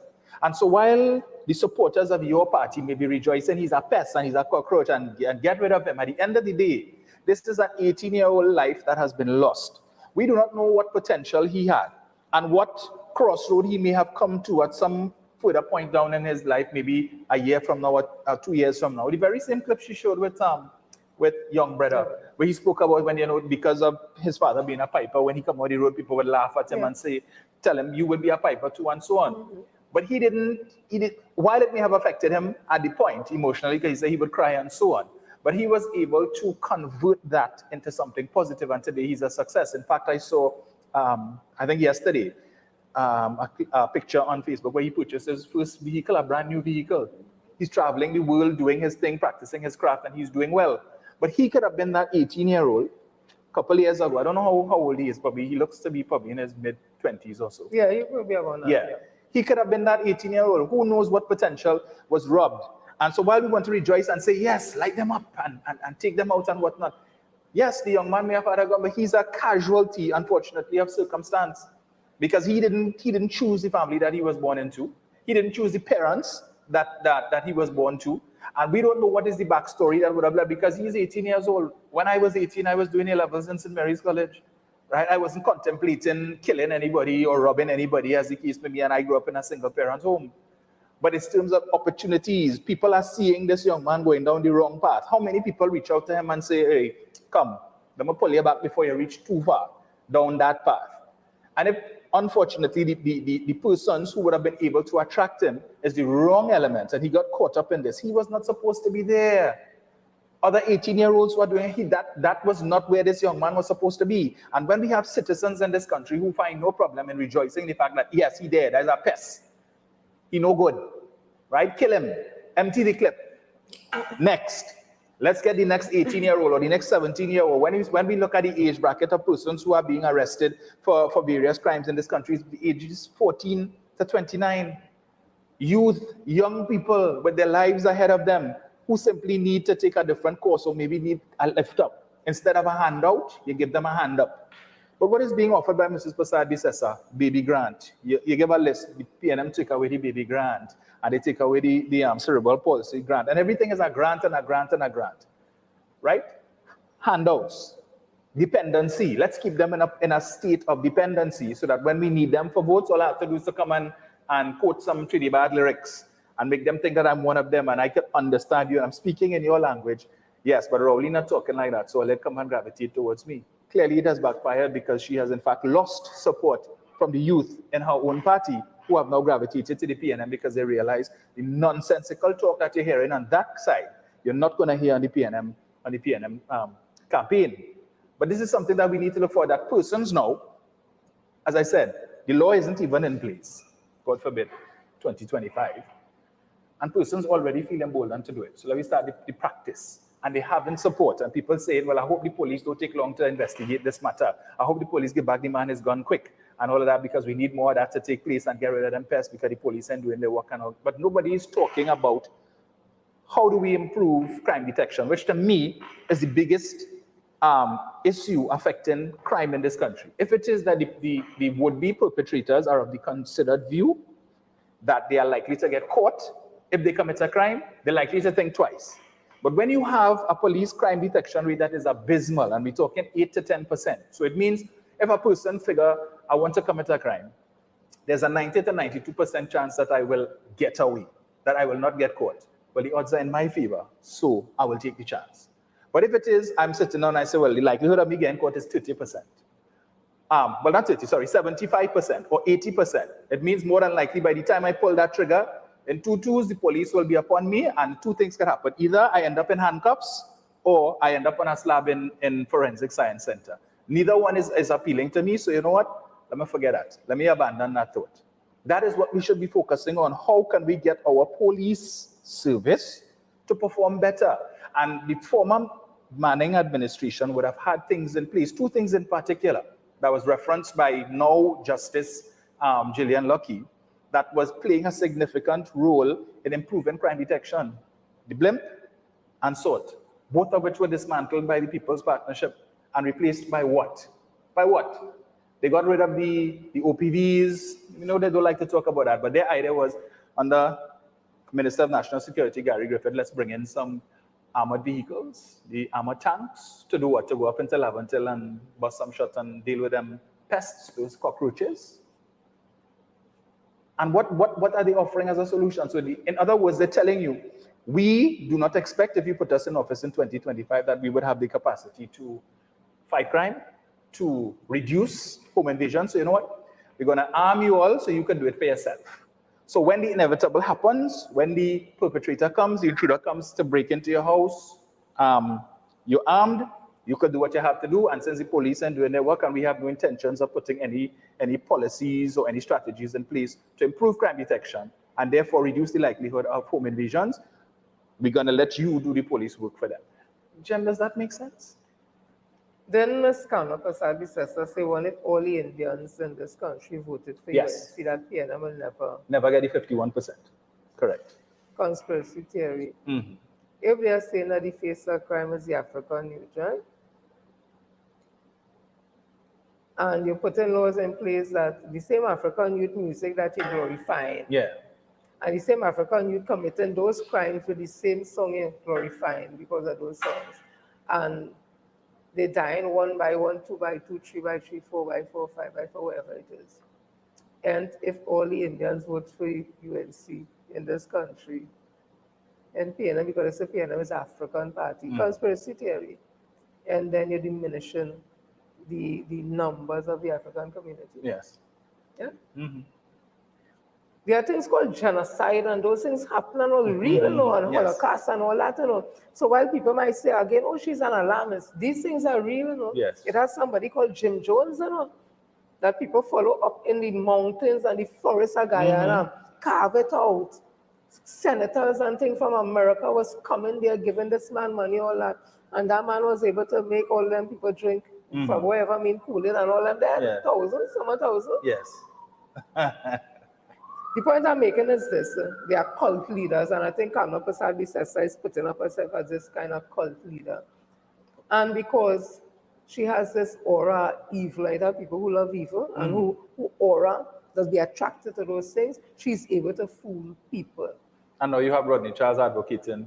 He has always done that because he's a sellout. I call him duppy. I say you could get him for a plate of food. Spin the wheel man. He's the African and them who dancing, the man from Lila CA, dancing, talk about get them chubby and the pushy. He's one of them. So I don't consider he no African. I say he's an empty can. Kamla Prasad-Bissessar wants to build herself as this cult leader. I understand there people have a pity up like she's a god and all that. And when you hear the kind of things that Kamla Prasad-Bissessar is involved in, Jack Warner said, not we, Verna St. Rose would have alluded to it, and we have heard the conversation all that. And if that is the person you want to bend down and kiss your foot and kiss your hand and say is your mother, it says something about you. It says that you have no self-confidence, you have no self-worth. It says that something is broken inside of you, that you want to hold on to something just as broken and make it to see if you could fix that. I'm saying all this to say, to me, nothing Kamla Prasad-Bissessar says or does is just by the way. It is calculated for a purpose because in her mind, she has a plan. And whoever probably knows the plan with her. And this is my opinion. I think it has to do with the alienation of persons of African descent, especially young persons. Yeah. Because you will never go on a stage as a responsible political leader of a party, once a prime minister, once the minister of education, the attorney general, all that, and take Trinidad music. Trinidad has gone, as I say, have evolved to another level. Take the music that they were singing at one time and saying that is how you want to connect to the youth. Who is the youth singing that music? African youths. You want to connect to African youths with that? Why you want to connect to Indian youths with that? Why you go in the Indian community and look for the depressed youths and the at-risk youths and the youths who sitting by the corner? Because I was telling somebody today, don't feel it's only in the East-West corridor the youths that sit down on the block, Across the Caribbean bridge, they sit down on the block, with their pants drop low, and cigarettes smoking all day, Indian children, But we build up this whole thing again that is only African people that do that, the Indian community, but they keep it under law. They have incest in the community that is rampant. A senior police officer would have done some research in one of those areas across the Caribbean bridge, and incest was rampant in that area. Rape is rampant. Beating your wife, drinking rum, the same things that sometimes we may experience in the African community is being experienced in the Indian community, but they are very close-knit, so they keep it under law. So, but we African people, we like to talk. Yeah. We ain't keeping out on my chest now, telling all you, and we just talk so everybody, happen. The Syrian community have their challenges too.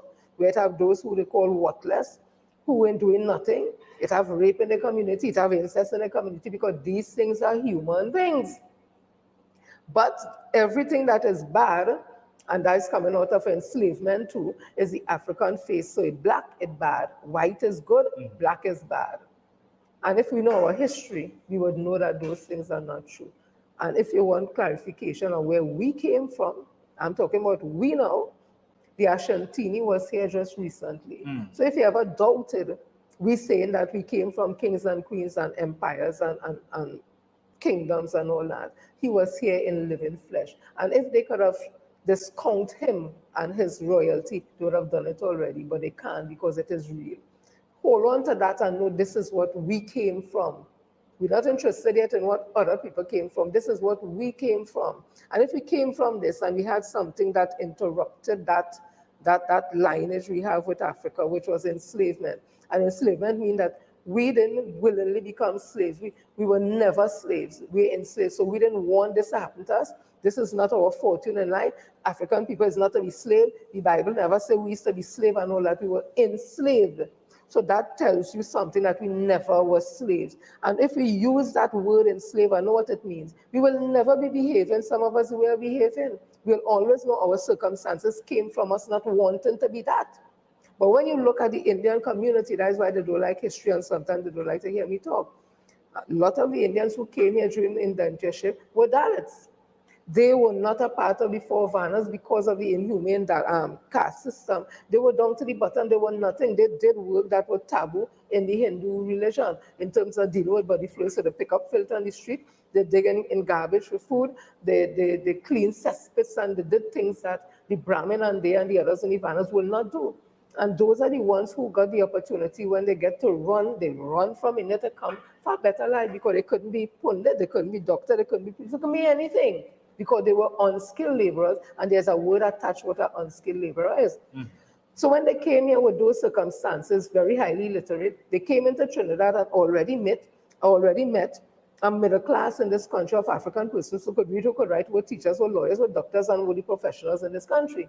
Of course, there may have been some type of animosity between the both races because remember, they come in here on contracts getting paid. No matter how small it is, they were getting paid.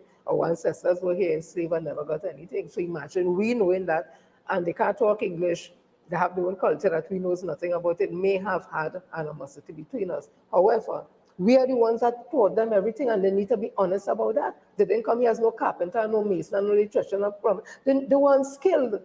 And if you're unskilled, it means somebody had to teach you to do those stuff. And if in this society, when you came here, you already had African persons who were skilled and doing the work, it's we who taught them to do it. We cut down the plains and everything already before they came. We were planting cane. They didn't have no forest to cut down. Carolina was already a plain, everything cut. So they came and met it. When I say easy, in the sense that it was there already. So when we talk and they want to speak from this position that they are more superior than us, there's no superiority in it at all. And I tell myself some of them suffer from inferiority complex that they mask to pretend that they're so superior. There's no superior race here. We are all equals. However, equity is what we're looking for. So I think some persons of Indian descent needs to understand their history. And once they understand that, they will realize this grandeur idea they have that they're better than us. It is very misplaced. And Kamla Prasad Bisesa is one of those persons because of the color of her skin. Because in the Indian community, colorism is greater. The lighter you are, is the more that you are treated with more respect and reverence than those who are darker skinned. They have it in their community, you know, but it's between them. So when this light-skinned, pretty woman is a lawyer and she speaks and all that, everybody, so you had the waterfront ilk and the other things coming out on that. So she's able to see all kinds of things and get away with it in the Indian community. And unfortunately, she uses the African community to carry out these things that she's doing. So again, I go back to Monday the 14th, we'll see what type of society we want to leave for our children. Come August the 14th, Kamala is certainly not any good for our society in the things that she's saying and doing. Because you will never sing those lyrics on stage and say that is what the youths are connecting with. Why are you connecting with that? That the only thing the youths on the ground does sing about that you're connecting with. There are so many other things.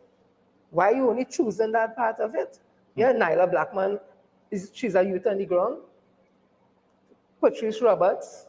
And we have so many others who are on the ground and other youths who working, doing classes and whatever. Why are you not connecting with them and they're talking the hip language, everything, but they ain't talking about cocket and brocket and all them kind of foolishness. Come on. Folks, we got our final ad break for this evening.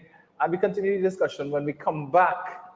Yet another attack on the Prime Minister, Dr. Rowley, this time his Integrity Commission declaration and threats to sue. Well, not sue, but calls rather for the Prime Minister to be investigated by the police. And we have Dr. Mulilal claiming, well, if Rowley could get away with it, well, then who is we? We're not filing no damn Form B, right? So we discuss that when we come back. So stay locked, we'll be right back.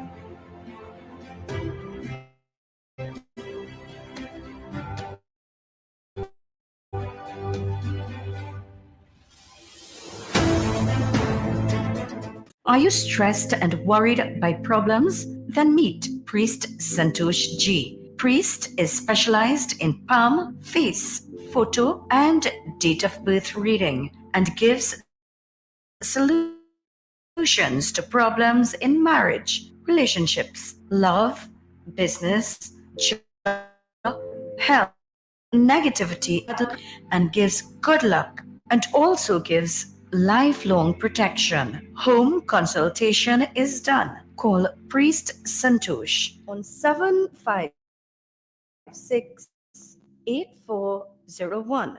That's 756-8401. Green Dot continues to deliver internet connectivity to a wide range of communities in Trinidad.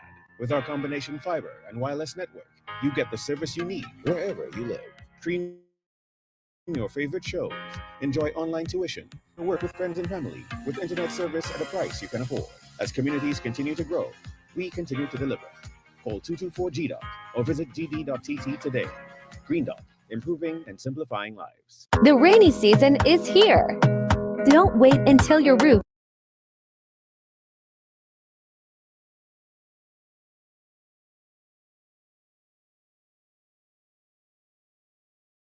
is falling into call. Contact Murphy's Roofing to get all your roofing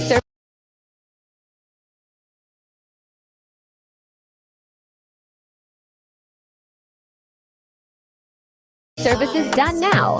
Murphy's Roofing System is offering 10% off labor, 5% off material, 10% off roof cleaning, and 10% off roof painting. So contact them at 356-7663 or WhatsApp to 987663 or check them out on Facebook, Instagram, and TikTok at Murphy's Roofing System or Twitter at Murphy's System. And remember, Murphy's Roofing System, where you always get quality work for your money.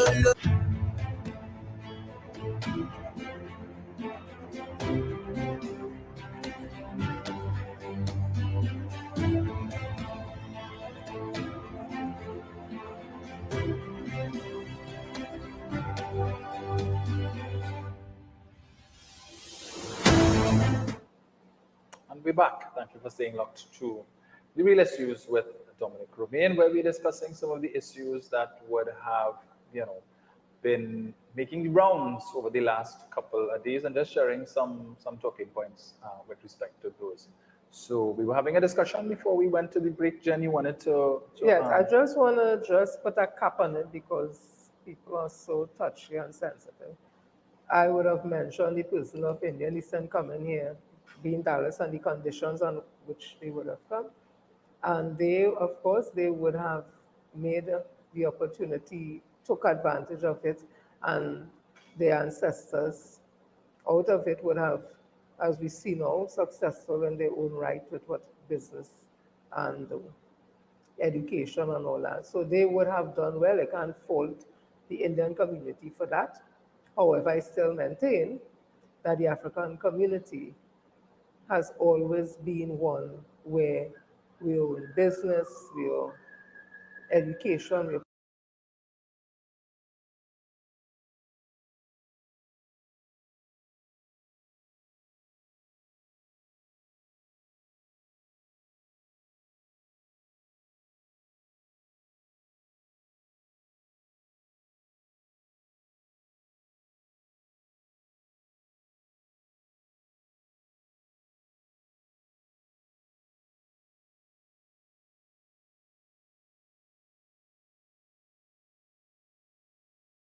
we're professionals, and it's not something that is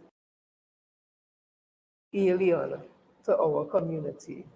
We just need to speak about it more, and we need to be conscious of that fact. So we are all here in this space, the Syrians, the Chinese, the Indians, the Africans, and we would have done well in our own way, coming out of different circumstances, different ship, and different experiences. But we have made it work relatively. But with Kamala Prasad-Bissessar, she seemed to want to have an unbalance in the society. So I just wanted to rest that there. Right. So, of course, the other issue, the other topic that was predominant yesterday. The Prime Minister in the post-cabinet press briefing would have spoken to this whole brouhaha, if you want to call it, about his integrity in public life declaration, which is a requirement for all persons in public life. You are required to file this declaration, basically telling the Integrity Commission about everything that you own, anything that you would have acquired in the previous year. And it is how the Integrity Commission basically goes about monitoring public officials to ensure that they walk the straight and narrow and don't find themselves engaging in activities that are contrary to the Integrity in Public Life Act.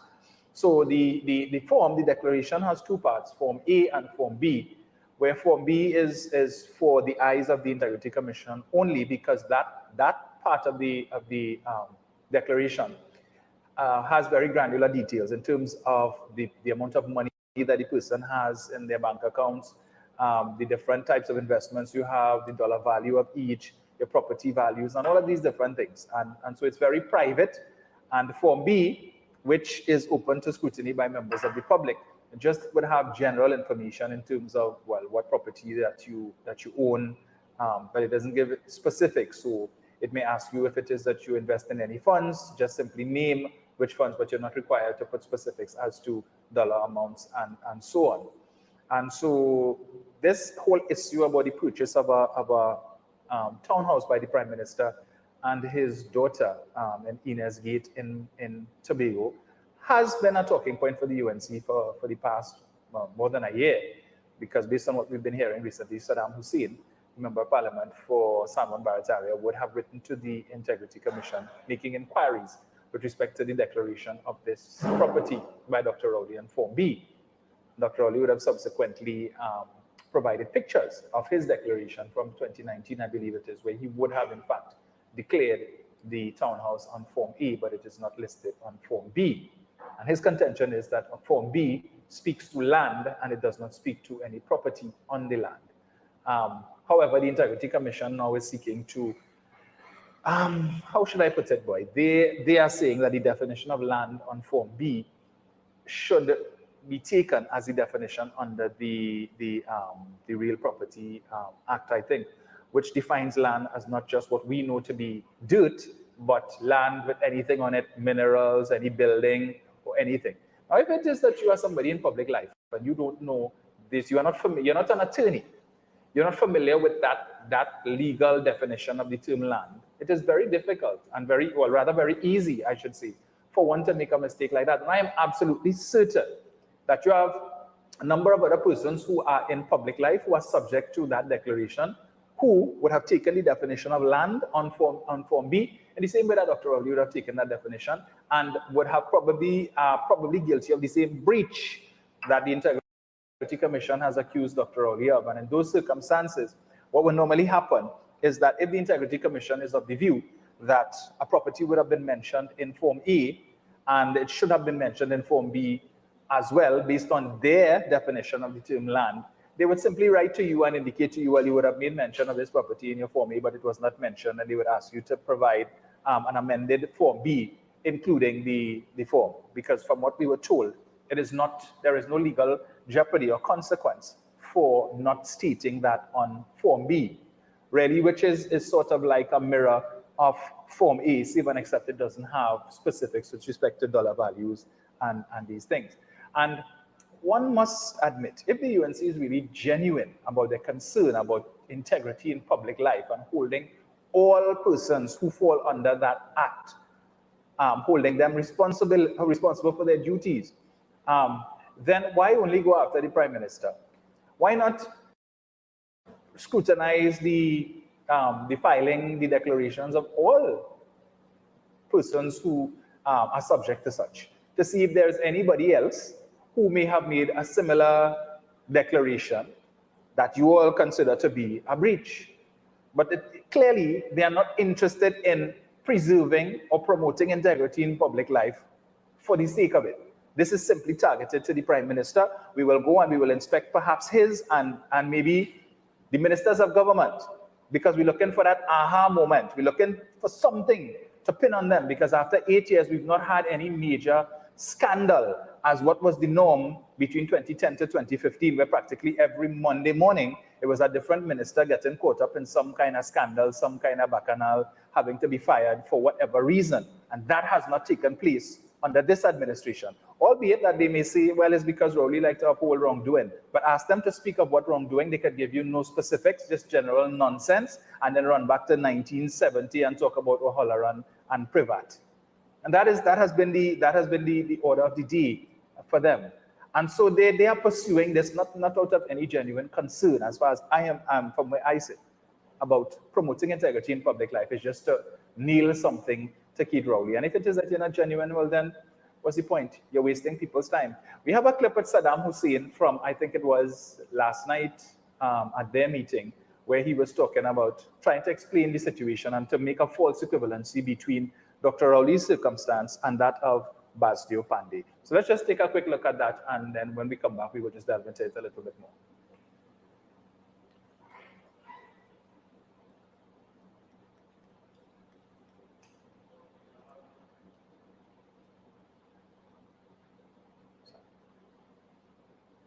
Yeah, you have that clip?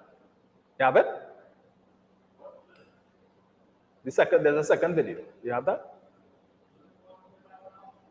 Oh, okay. All right.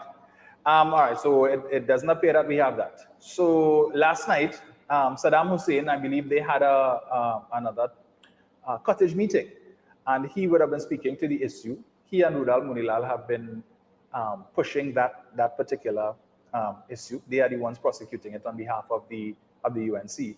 And while Dr. Rowley would have indicated yesterday that persons who continue to make the claim that he was in breach, that he would intend to sue, Mrs. Prasad-Bissessar would have indicated that Anand Ramlogan, former Attorney General, is ready to deal with him in the courtroom. Yes, Mr. Ramlogan is still very much a very active part of the UNC. And the false, well, first of all, clearly, Mr. Saddam Hussein, who always fancies himself to be an expert in everything, right? He would have made a false statement last night when he said that they prosecuted Mr. Pandey because of some house that Mr. Pandey would have had in the UK, and they said that he didn't declare it, and so why it is that they went after Mr. Pandey and not Dr. Rowley. For those of you who remember that incident, it had nothing to do with any property Mr. Pandey had in England.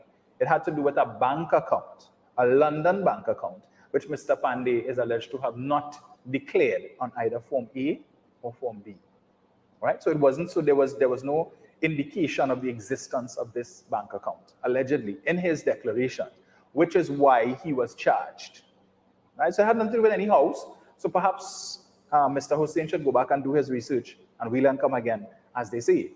And so that is why Mr. Pandey was charged, because the bank account, and it was alleged that certain monies had been given to him and his wife by certain company executives from a particular company who we will not mention, and that perhaps was the reason why the account was not declared.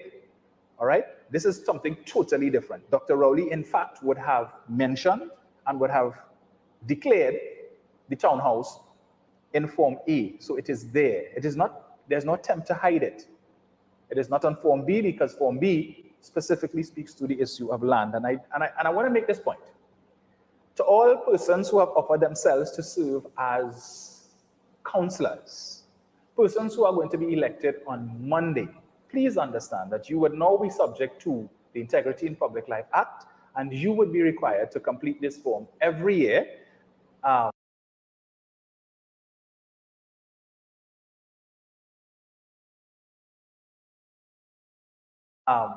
And file it with the Integrity Commission. They will review it, and if it is that you are required, in some instances, to provide evidence to support what you put on this form, and if they have any issues, they will write to you for you to give explanation and provide further details on what you put on that form. Understand that if it is you make a false declaration, you could pay a fine and make a jail. So that is very, very significant. And these are some of the things that persons who are offering themselves for public service should understand. So I can foresee that you have a lot of people who will be elected on Monday who might find themselves in a bit of bother come January next year, because you are required to submit this between January and the 31st of May next year. And on that form, you would be required to declare everything that you would have owned between the 1st of January this year to December 31st. Balances in your account as at December 31st. Balances on your investments as at December 31st. All of these things you would be required to declare. We understand that now that counselors are supposed to be full-time. Yep. So if it is that you plan to moonlight, when you're supposed to be doing your counselor work, you're going to do some other job on the side to collect extra salary, and you figure you're going to hide that in an attempt to give the impression that you're full-time. Understand? If it is that you are found out, you could get yourself into some serious trouble, right? So all of this thing about Dr. Rowley and thing, and they call in on the police to investigate and so on. Maybe Saddam should tell us whether or not they would have scrutinized the filings of all of his colleagues to see if it is there any among their ranks who are also guilty of the very same thing that they are now accusing Dr. Rowley of. Jen, you have any thoughts on that? If they're saying that land means property, why on the Form A they have land and property? Yes, and the specific townhouses and condominiums. Right. So then why on the Form A it don't just have land? Yes. Because it will mean land and property. So when you see it on Form B, you would know land means land and property. But if you have on Form A land and property and all the other things with it, and Form B you just have land, then a logical thinking person will just say land. Correct. So they need to not have something implied and please express it. And in a case like that, Dr. Rowley will not be found accountable for it because it was implied. He don't know it was implied. He filled out what it had, because when you look at land, land means land. Yes. Land and dirt and thing, it don't mean building. So then if they want to make the new term for property land, just put land so people know they're talking about property, land and everything in it. So I see that as a no case, and I see that as something, again, that once a person of African descent owns anything in this country, they're under scrutiny. But once you're of Indian descent and you have anything, the assumption is you work hard and sacrifice for it. The assumption is the African person didn't work hard for it. Look what they did to Mr. Fitzgerald Hines, Minister Hines. He borrowed money and took years to build his $1 million house. They had him all over. He had to show up this and show that and all that. Look at what they did to Foster Cummins with his business. When Mr. Manning would have brought the pity of Kamapasa Decessor house in the parliament to show the house and whatever, what did they do to him? Was he sent before the privilege committee? Yes. You couldn't talk about that. And people are saying that this house just built just so. Heliport and all that, where she get the money? She was just a lawyer and was no big name lawyer. She was no SC or anything, but it was allowed because Indian people have sacrificed and worked hard. But if me or you have a house and whatever it is, they need to show it up because we doesn't do we don't work hard for it. However, data would show a lot of person, look at David Lee, isn't he before the court on fraud? But nobody's talking about that. Wasn't Anna Ramlogan and John Ramdeed before the court on some type of misbehavior? Nobody doesn't talk about that. The one in the Sandy Grandy Corporation, the councillor with the money that take the 1,500 or 30, whatever it is, then I just be like, oh, okay, and they just brush aside. Let it was a person of African descent, and then it becomes, because we are always the face of crime. So anything we do, it had to have some crime in it, or not only that. If they have anything, let us show people that African can't own nothing. So our next African about, what you do to get that? What you do? But when you see the Indian with it, they say, they work hard for that boy. They sacrifice it. Again, it's a mind thing and as a real disconnect from who we are. And I think this is just targeted at Dr. Rowley as they usually do. They keep plugging and plugging away. And I want to tell them, when you're digging pit for people, be careful, dig for yourself also. Because what he's saying is logical to me, and I'm not a lawyer, and I don't see how he could be held guilty for that, especially if Saddam Hussein had to lie and mention Mr. Pandey. When it had nothing to do with no house and land, because a pan was a bank account. So if you have to lie, it means to say that you don't have a case, or you just train it out. It's just like they say that the PNM should be worried, and we sounding worried because Jack Warner and Gary Griffith and Kamala joined together. We worried, but not for the reason I'm thinking. We worried for the citizens of this country. The PNM is not worried about the PNM losing anything. but because of these citizens will be affected by that. That's what we're worried about. So I'm making the point that with them, they are the ones who are always running scared and have to be lying all the time to make a point, and that says so little about them and so much about them also. We're on the other side. We say it as it is and we deal with whatever consequences. But because the face of crime has always been black, it is easy to simply say,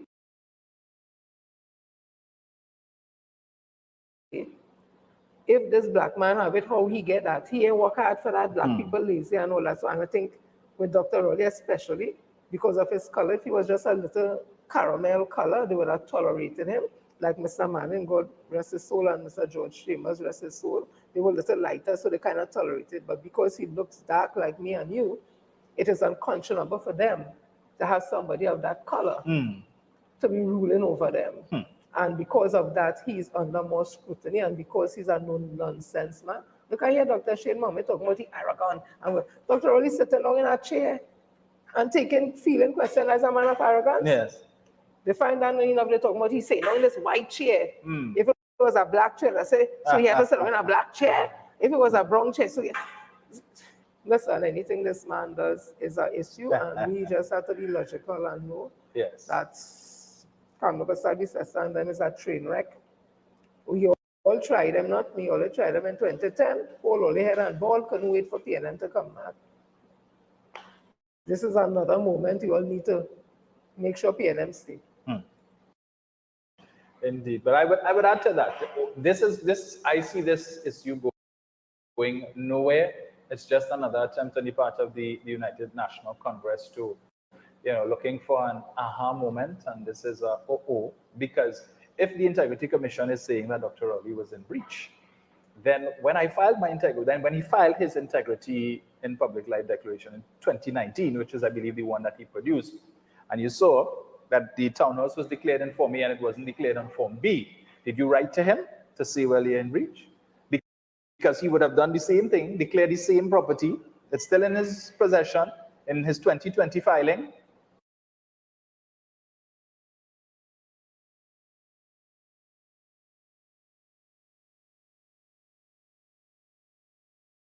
(2021, 2022), and if you are saying that he's in breach, but at no point in time did you ever write to me in 2019, 20, 21, 22 to say, well, look, you're in breach, because if you had indicated this to me in 2019, it would have been corrected in 20, 21, 22. You didn't do that. That is the problem. When the Integrity Commission is now writing to you in 2023 for a filing that you did in 2019, you can't blame me for that if there was an error of omission.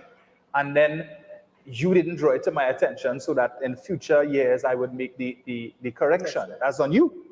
If it is that you are telling me that your definition of land doesn't line up with mine, and you didn't draw this to my attention years ago, that's not my fault if it is that I continue to have that same understanding or definition of land for all of the other years. So Saddam Hussein, and there's much ado about nothing. You all are on foolishness. The fact that you don't even know why Mr. Pandey was arrested, what was the reason, tells me you're not serious about this.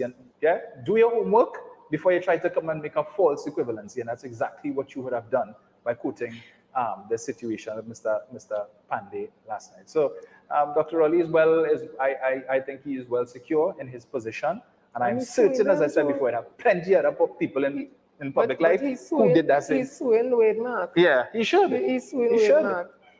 And before we go, it will be remiss of us if we don't shout out the young people, like the language. Today was World Pan Day, Steel Pan Day.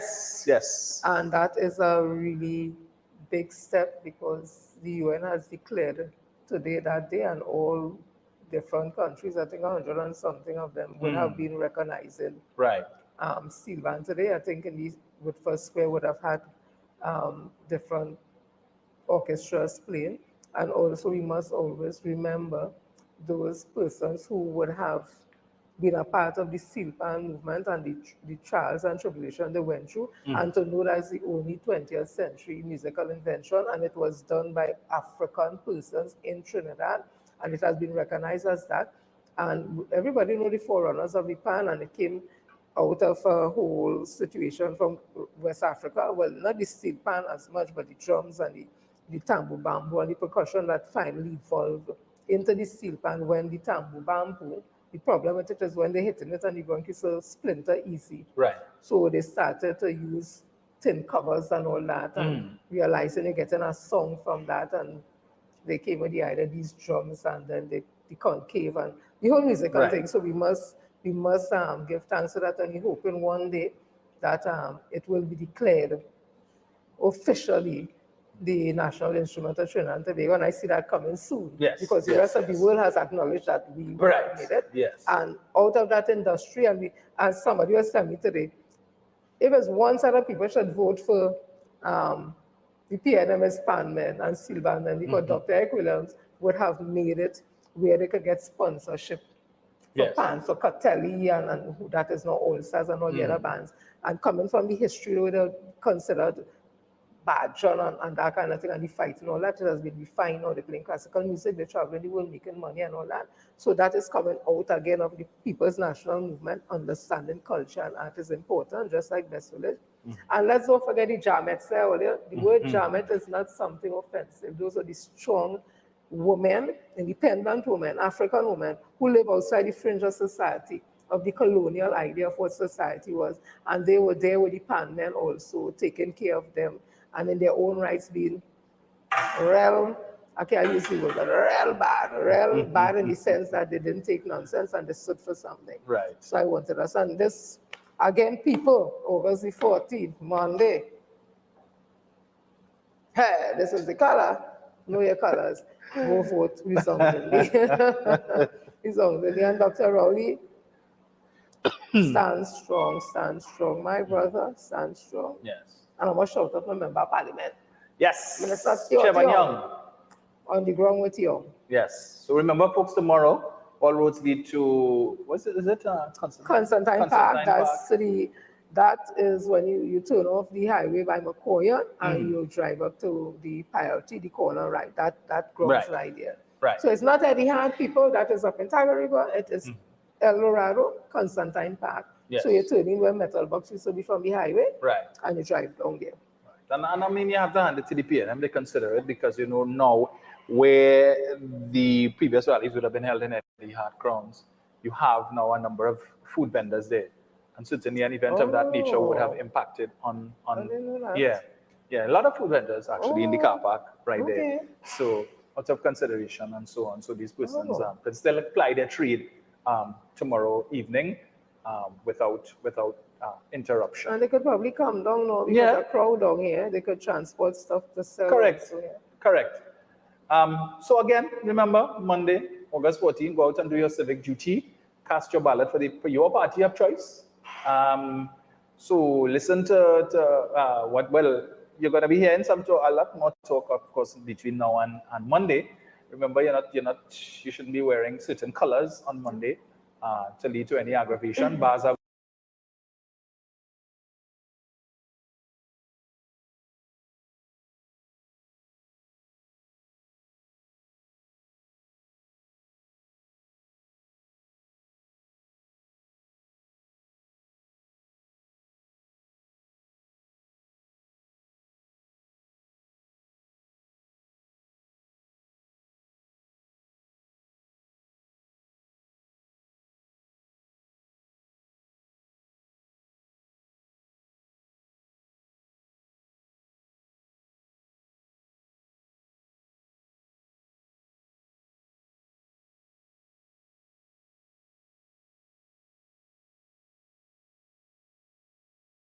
going to be closed. So all of you who like your liquors, after you don't vote, you could go home and don't try to sneak in the back door or the bar because you and the bar owner could make a jail. Okay? So keep that in mind. Also, remember your vote is not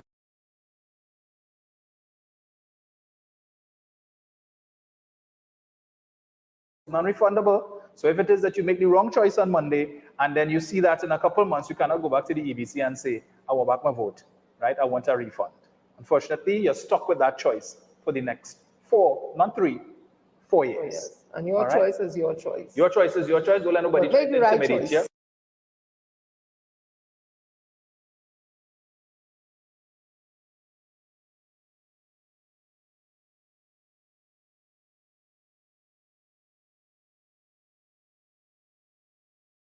you and tell you who to vote for and muscle you. Forget about that. Make the right choice. Make the right choice. We don't have to tell you all what the right choice is. You're smart, you know. Yep. And on Monday night, Jen? Well, I was with my bed and sleeping. I ain't with that now. I don't distress. I not even with that. Last time I wasn't here, unfortunately, I was out of the country, but I will hear about it on Tuesday. Yes. I just saying that, but let's get up and take a peep. Take a peep. Yeah, then go back and line. I go pull up my stream and look at some. I ain't going. It's too important, and I need to. It's like when I watching a race and Trinidad running the race. Sometimes I have a next team with red or whatever, but I was so excited. I'll be screaming for the team. I was going to say, we just screaming for us. He said, Dina Trinidad girl is that one. He oh, all right. And I start to ball him, they will put you out of the stadium. You can't go that way. I was really excited. And I just, Folks, we're out of time, but not out of things to say. Yeah. We will join you guys again on Tuesday. I don't yet know who the guest is going to be, but that will be sorted out over the weekend. So enjoy your weekend, and then on Monday, do what you need to do. And when we come back on Tuesday, well, we'll have a discussion. Yeah. So it's been nice. It's been real. It's been fun. Yeah. Blessed night, everyone. Have a good one.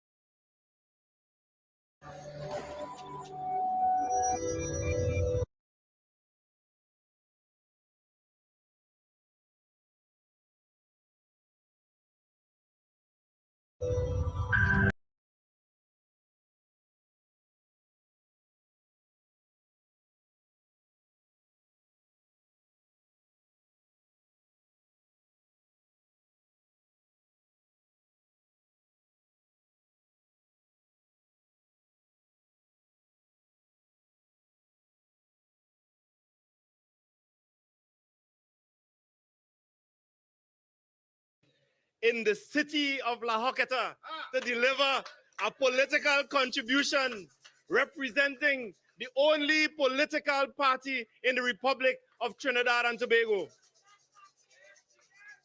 But I want to start by reminding you of some very important matters that are the record of the Parliament of the Republic of Trinidad and Tobago. And I quote, Oropuch East MP, Dr. Rudal Munilal, and 2 UNC deputy political leaders, one of whom is a senator and another who used to be managing director of the Housing Development Corporation, you know her well, in La Hoqueta, have been named in evidence given to the Joint Select Committee on National Security as having connection with known criminal gang leaders. The UNC has 3 deputy political leaders, Jolene John, Khadijah Amin, and David Lee.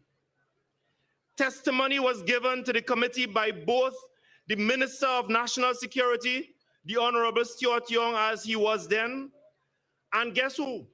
The Commissioner of Police, Gary Griffith, and the committee tabled its interim report in the House of Representatives yesterday. It goes on. The committee report, which summarized the evidence, stated that the Oropuch East MP had planned a meeting with 2 gang leaders in his constituency office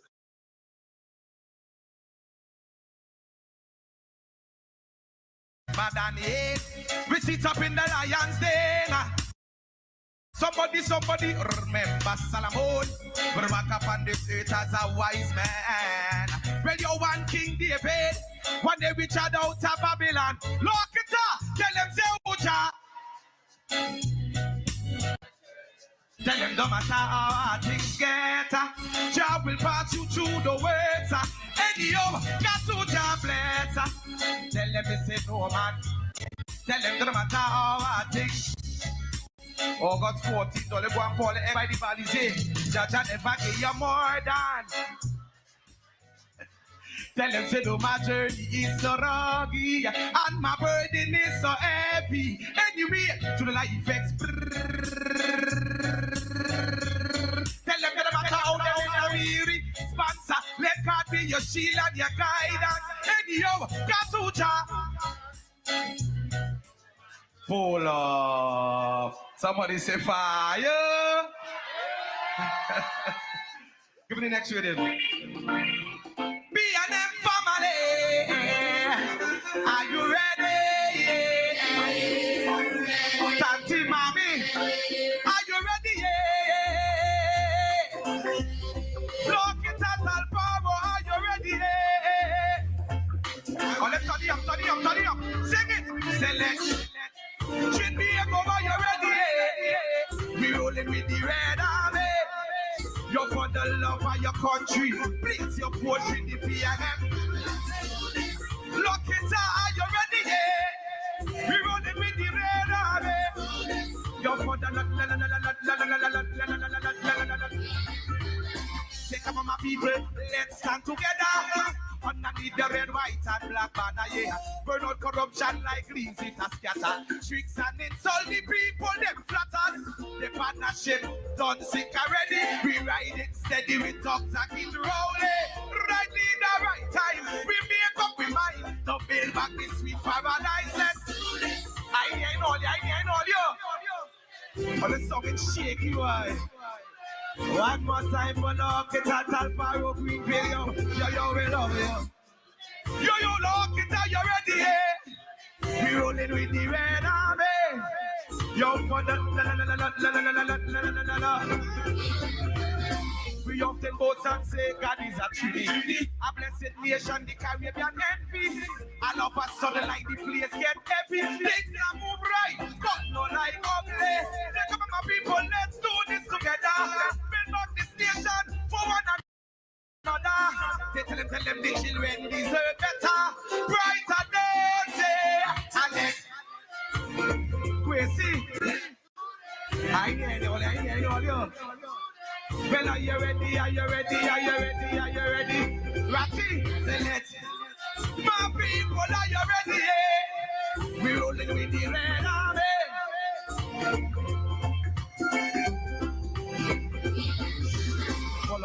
Pull up. Somebody say fire. So I could go now, right? Well, let's say one more. Say, don't you know your love is so divine, and I'm wanting you, girl, missing you, wanting you, girl. Cause it's like a million, so I want to the picture in me head is me and you holding on. Love and that they cover with some sweet slow song. And I'm in his girlfriend, baby, and hold your hand. Like to be the wife of. You better go take your time, second long, cause we are young. I don't like back and I neither. Belly rush into this thing. Alright, sing my song. Say, don't you?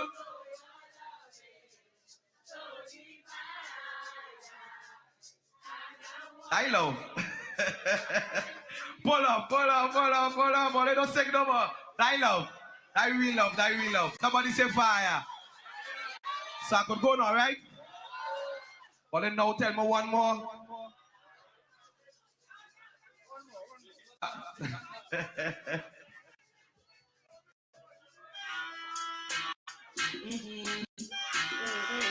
Well, this is our million verse alongside Sasha. I want to know about what you read in. We sing it. That one, oh mama, yeah da. Oh papa, yeah da. Oh mama, yeah. Your piano be la. Oh mama, yeah da. Oh papa, yeah da. Oh, I want to hear every voice. Let me pray tonight. Come on. Sing. As I lay myself.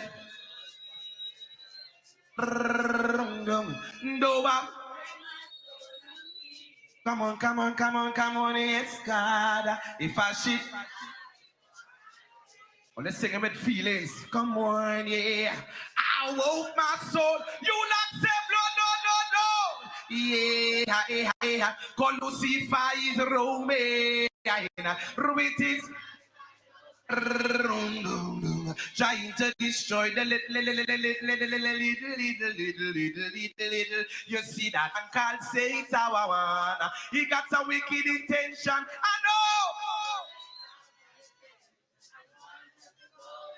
know, but I know Jah. Do you know Jah? Miss Irene. I know Jah, yeah. Well, this song is like a choir. Do you know? Let me sing one verse for all you. Come on. Anyway. Dalalem, Alain, dalalong, my solo too, silly leap, and I pray, dun, the Lord, my solo too, kill it. If I cheat, dalala, before la, will it. Pray, dun, the Lord, my solo too, dalale. Many have kalalam, many have kalalan, them living there, la, lights in a baby, la, no Lord, the light, and I do Lord, the wrong fire, judgment, come on, I know Joe. Do you know Joe?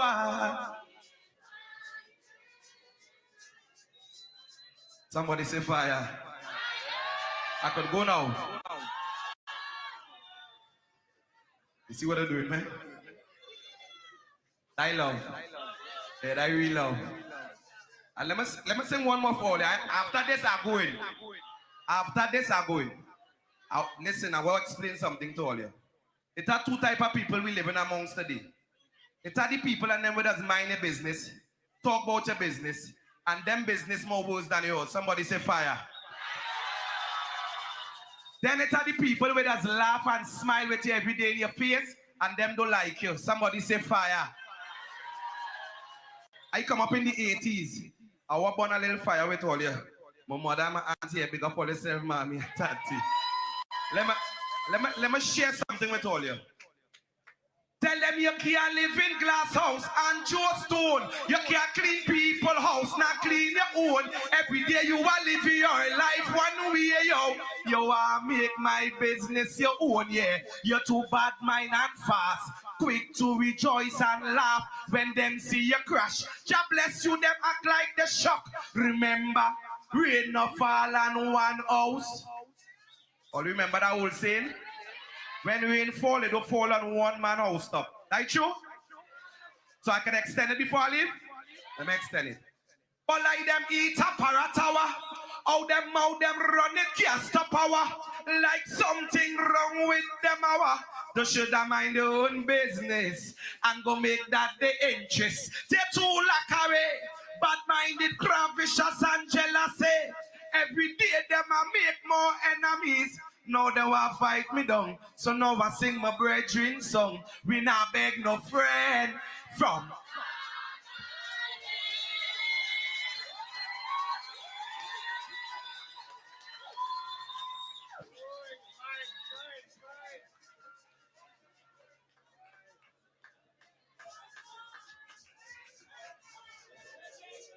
Ladies and gentlemen, put your hands together for I, Sasha! Now that is power in the house. That is love in the house. That is how the PNM does it. Coming to close batting for us this evening, our feature speaker. He was a former senator. He was a former youth officer of the People's National Movement, a former elections officer of the PNM, your present General Secretary, the Member of Parliament for La Hokata Talparo, the Minister of Youth Development and National Service, the Honorable Foster Cummings. They can't keep a good man down, always keep a smile when they want me to frown. Keep the vines and dice to the my grounds. They will never ever take my crown. Jabez, I say no man curse. Things getting better when they thought it would be worse. Here comes the officers asking for a search. They found no weapon, just only a draw first. But I'm so sorry, it was so wrong. They just can't stop me now. Even when they said their past, they just can't stop me now.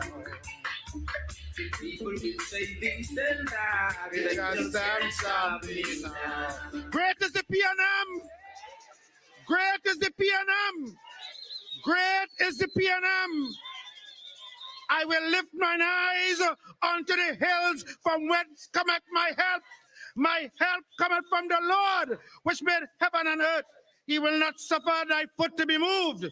He that keepeth thee will not slumber. Behold, he that keepeth Israel shall neither slumber nor sleep. The Lord is my keeper. The Lord is my shade upon my right hand. The sun shall not smite me by day, nor the moon by night, as including the rising sun. The Lord shall preserve me from all evil. He shall preserve my soul. The Lord shall preserve thy going out and thy coming in from this time forth and even forevermore. Great is the PNM. Great is the PNM. La Hocketa, let me hear you roar. Great is the PNM. This is PNM country. This is PNM country. They were talking some talk about La Hocketa Talparo being marginal.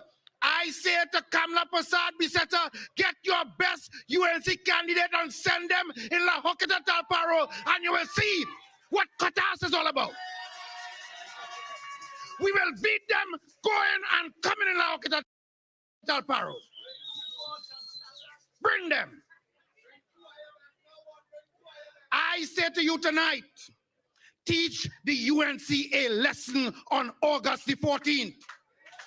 Beat them out of the local government system. They are destructive. And if for nothing else, when a leader in this country, I represent La Hocketa Talparo, and we are not without challenges, but when a leader of this country, I hear she making an excuse now, when I say that, it's say it with love. She told all gun-holding licensed firearm users, rock it back, load it, bust the shot, load it back, bust them again. You reckless woman. And just when she should have said, I'm so sorry, probably I had a little bit too much water to drink. Just when she should have apologized to Trinidad and Tobago, all of a sudden she learned Trinidad. She liked black people all of a sudden. She said, load up the matic. What a disgrace. What a disgrace. And when we thought that she would say, I am sorry, I didn't mean to say shoot nobody. I didn't mean to say break the law. I didn't mean to say you should not observe the law. What I am sorry is what she should have said. She said, when I say load up the matic, I was saying it with love. How do you shoot somebody you love? How do you empty the clip on people you love? Listen, you know some people like what the woman said? I see some people on social media saying, yes, Kamla, go Kamla, go Kamla. Load up the matic, load it up, load it up. Well, who you think she telling them to shoot? Ask that question. Who you think she telling them to shoot? When you answer that question, you will stop liking what Kamla just said to Trinidad and Tobago. That is something the police should be checking out.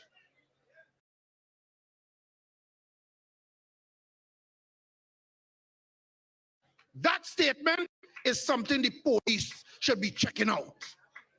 Because if I come in La Hocketa and tell La Hocketa constituents load up their matic, police by my house the next morning. Ladies and gentlemen, the UNC is an incompetent bunch of people. That's what we come to tell you tonight. And don't take God out of your thoughts. You know, some of you here in a nice, beautiful red. But there might be others who are not sure what they're going to do on the 14th. I'm speaking to you tonight. Don't take God out of your thoughts and give those people any authority in this country. You know, the UNC, when in government, negotiated and got the Caribbean Court of Justice headquartered in Port of Spain. Everybody said, job well done. Well, we vote them out of office, and they're in opposition.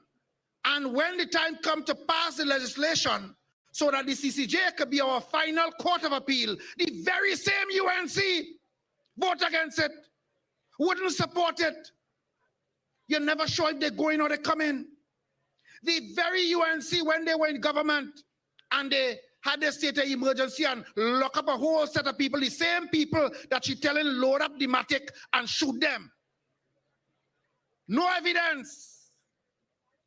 They introduced the anti-crime, anti-gang legislation.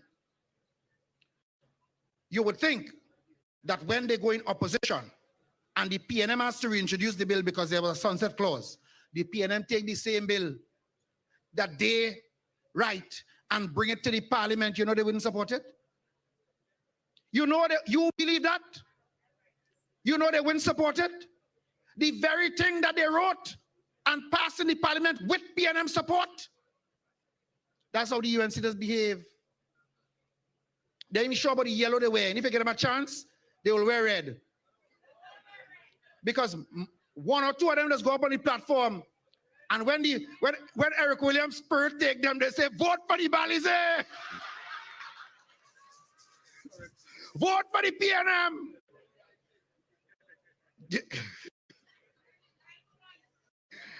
All of their local government practitioners all over the place saying we want reform, we need reform. The system not working, we want reform. The CEOs not listening, they're not paying attention. We can't be, they want reform. Just when you think what they're asking for is what they would get, the UNC against reform. The UNC saying to you, keep it just so. Now, I'm talking to persons who plan to vote on Monday, and some of you may not have planned to vote. The UNC is saying the derelict, non-functional system that has caused us to be suffering in our communities for proper roads, proper drains, etc., things that should be delivered by local government. They are saying, leave it just so. And the PNM is saying, we aim to fix it. Vote for the PNM and we will reform the local government system. It's common sense. They want to listen to a leader with vision, a leader with experience. He's more than 30 years in the parliament. He has served in several positions. He never fall down nowhere. He don't drink rum and dance and fall down. He's from Mason and Tobago. He has a sterling track record. And if you want to listen to him, who will lead us as he has to a more developed position with good governance, then you vote solidly for the People's National Movement. If you want a rum shop leader who's switching from white oak to punching to vodka, they ain't sure what to drink. Once it's white, they're drinking it. And when they take the gazoo and they go on the platform, they say, load up the matic, bust the shot. Vote for that. You vote for that and put that in government in Trinidad and Tobago, and what you'll get is a bunch of thieves robbing the treasury over and over and over. We have been doing a good job in managing the economy of this country. And I say to you, don't make the mistake in local government, because sometimes when you make a mistake once, you tend to repeat it. So you don't want to make the mistake in 2025 and return them to government in Trinidad and Tobago. We will say with a loud voice, never again, Kamla. Never again, Kamla. Never again. When you're about to go and vote on August the 14th, say to your neighbor, say to yourself, never again in this country will we make the mistake. No matter who you join up with, it could be blue, yellow, green, pink. We're rejecting all of them out of hand. So I am very glad that we have some candidates here. I welcome all the visiting councillors, my friends who are here with me, the Minister of Public Utilities, Member of Parliament for Lopino Bonnet West, the Honorable Marvin Gonzalez. Give him a welcoming round of applause. Welcome to the city of Hocketa, the city in the making. When I tell you we are creating here, don't think it's all talk. I mean that we are going to do all that we can to develop the physical infrastructure, to develop the human resource, and make sure that La Joquita is a place that everyone will be envious of and will want to come and live right here. And we are loading up Nomadic. I say to the young people of La Joquita and Trinidad and Tobago, put down the guns, shoot no one, embrace your fellow brethren with love. We're not about killing each other. Let Kamala load up what Matic she wants. Hope she could spell Matic. My sister from W. O'Meara, Lisa Morris Julian, a good PNM woman, representing the people, working for the government and the people of Trinidad and Tobago. Give her a welcome round of applause in La Joquita. And coming from St. Anne's East, the mother of the children, the Minister of Education, welcome to La Joquita Talparo, Nan Gatsby Dolly. I want to urge you, because of the work we have been doing, let me just share a little bit with you. You know what we have been doing here in La Joquita Talparo? After we rejected all the mattress, the fridge, the stove, the TV, the pot, the pan, the microwave, I told them in the campaign, listen to me, them was new appliances, Them thing was new thing come from store. Nothing wrong with it, and it working, take it. And vote the PNM. I didn't see no use thing. Thing with yellow tarpaulin, cover down and tie up nice. Couch, living room set, dining room set, TV, washing machine, dryer. Some of you got, some of you didn't get. For all of you get, I'm very glad for you. Next time they come take it again and vote for Foster Cummings and the PNL. But in La Joquita, since you have elected me, I must spend 2 minutes and tell you what I have been doing. While they have been trying to persecute me to see if they could get me out of this seat, could crawl in here and get La Joquita Talparo for UNC, we have been doing the work of the people. For those of you, while I walked this community, and for years, you may have been suffering from leaking roofs when the rain fall. What has been happening in La Joquita? What has been happening in La Joquita? Thank you, AC. We have been repairing all of the leaking roofs throughout all of La Joquita. And as long as I am member of parliament here, we will repair every single leaking roof in La Joquita, Talparo. Everybody roof. It doesn't matter what color you're wearing once you're a citizen and a resident here. Currently being constructed right to the back of us, a brand new library for all the students and those children of La Joquita and environs. Courtesy the Peeps National Movement, the Prime Minister promised it on the campaign trail here. It is currently under construction.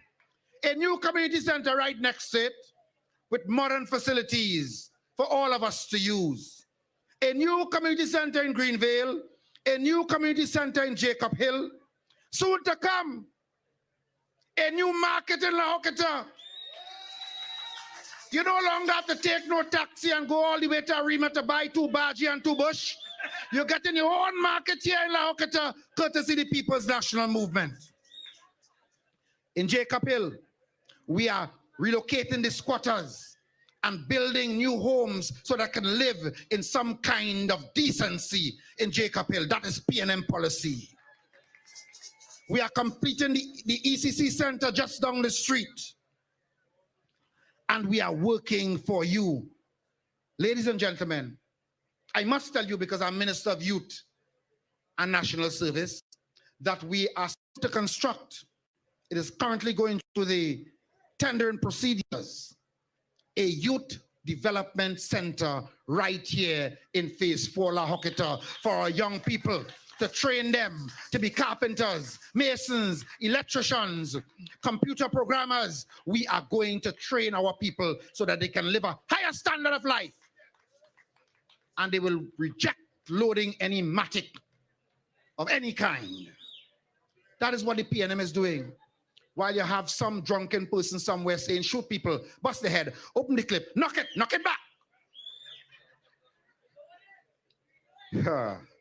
God forgive them.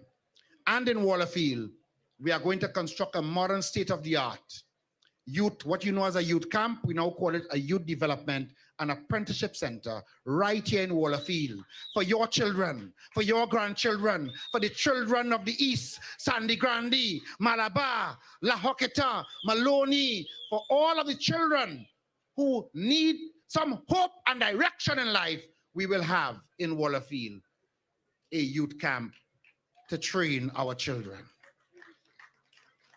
Vote for that, Uncle Terry. That's what we're supporting. You believe in that. That is what we will do as a PNM government, and we continue to do. So don't be distracted by them. Yeah. We want to make sure that I don't have time tonight to tell you about the youth development programs. I just give you two that are close to you. But I could tell you right by my sister in Malabar, we will also be constructing a non-residential youth development facility. In Sandy Grande, we will also be constructing a non-residential youth development facility, and we'll partner with the MIC to offer a variety of technical vocational education for young people. Isn't that something to support, Kim? Blessings to Keith Christopher Rowley. I take no credit. When I was asked to do this job, I was told specifically what was required of me. And the only person who could hire a minister is the Prime Minister, not so? So give a round of applause to the Honorable Keith Christopher Rowley for the vision and the foresight in setting up a dedicated ministry for the young people of this country to make sure that there is hope, there is future, there is vision and development for young people, a better country for all of us to live. So ladies and gentlemen, I want all the candidates, my candidates on the stage to stand and come up right in front here as I ask you to give them your support.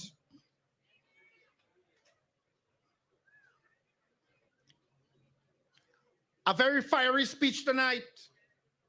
So in Londonville, Talpara, I ask you to support Daniel Webster. Let me hear you. Experienced, energetic, hardworking. Derek Laguerre for Carapo. In Las Lomas, we will support the soon-to-be Dr. Linda Babulal. Caparo Mamoral, I was there only yesterday. We'll support Clement Francis. And in Wallerfield, La Hoqueta, we will put a sound curtail on the UNC and return Kerry-Ann Roberts-Kasmali as your PNM councillor. Ladies and gentlemen, look at them, support them. I endorse each and every one of them and ask you to give them your fullest support. Join with me as we say, great is the PNM. Great is the PNM. Great is the PNM. And we shall prevail. I thank you. All will be fine. Look, we make the right choice every time. Still a job to be done and a race to be won. And we know we will win every time. Just keep the faith, heads up high. We're together in this, you and I. Yes, the job will be done and the race will be won. And we know we will win every time. We do. And we go vote for the love of we country. We go vote to protect the country. We go vote. It's only Dr. Rowley. The right choice for TNT. PNM is the choice. PNM is the voice. PNM all the way on election day. It's the right choice at the right time. Hands in the air for the body. Say, hey. Introducing my friend, the General. Hey, voting PNM. Hey. Anyway, right choice are proud leader. The battle for our nation, your life matter, yeah. We leadership, we promise you forever, yeah. But we are them and everything will be much better, yeah. Straight and honor in 5 years of government. Never again will be no mismanagement. Me and them is here to say their love is permanent. Loyal to the flag and never about to establish it. Who them try to trick and sell out. But them care by my vote in a forward. They better move when we're army a run out. Only seatful people will tell them no. Dr. Rowley, a leader phenomenal. The UNC full of pirates and criminal. Send head up, and the state is critical. country's political structure. Send for the doctor again. Sign my name with a golden pen, a golden pen, a golden pen. Sign my name with a golden pen, a voting bee.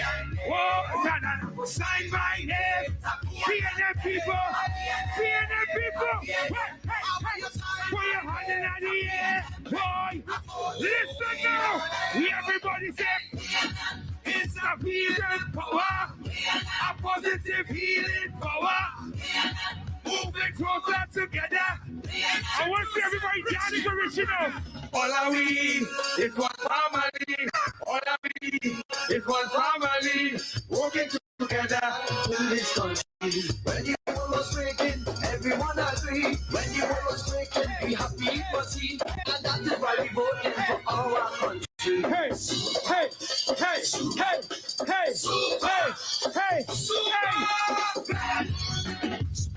Great is the PNM! Great is the PNM! I want to see everybody start to wave! Start to wave something! Wave! Get something and wave! Get something and wave! Get something and wave!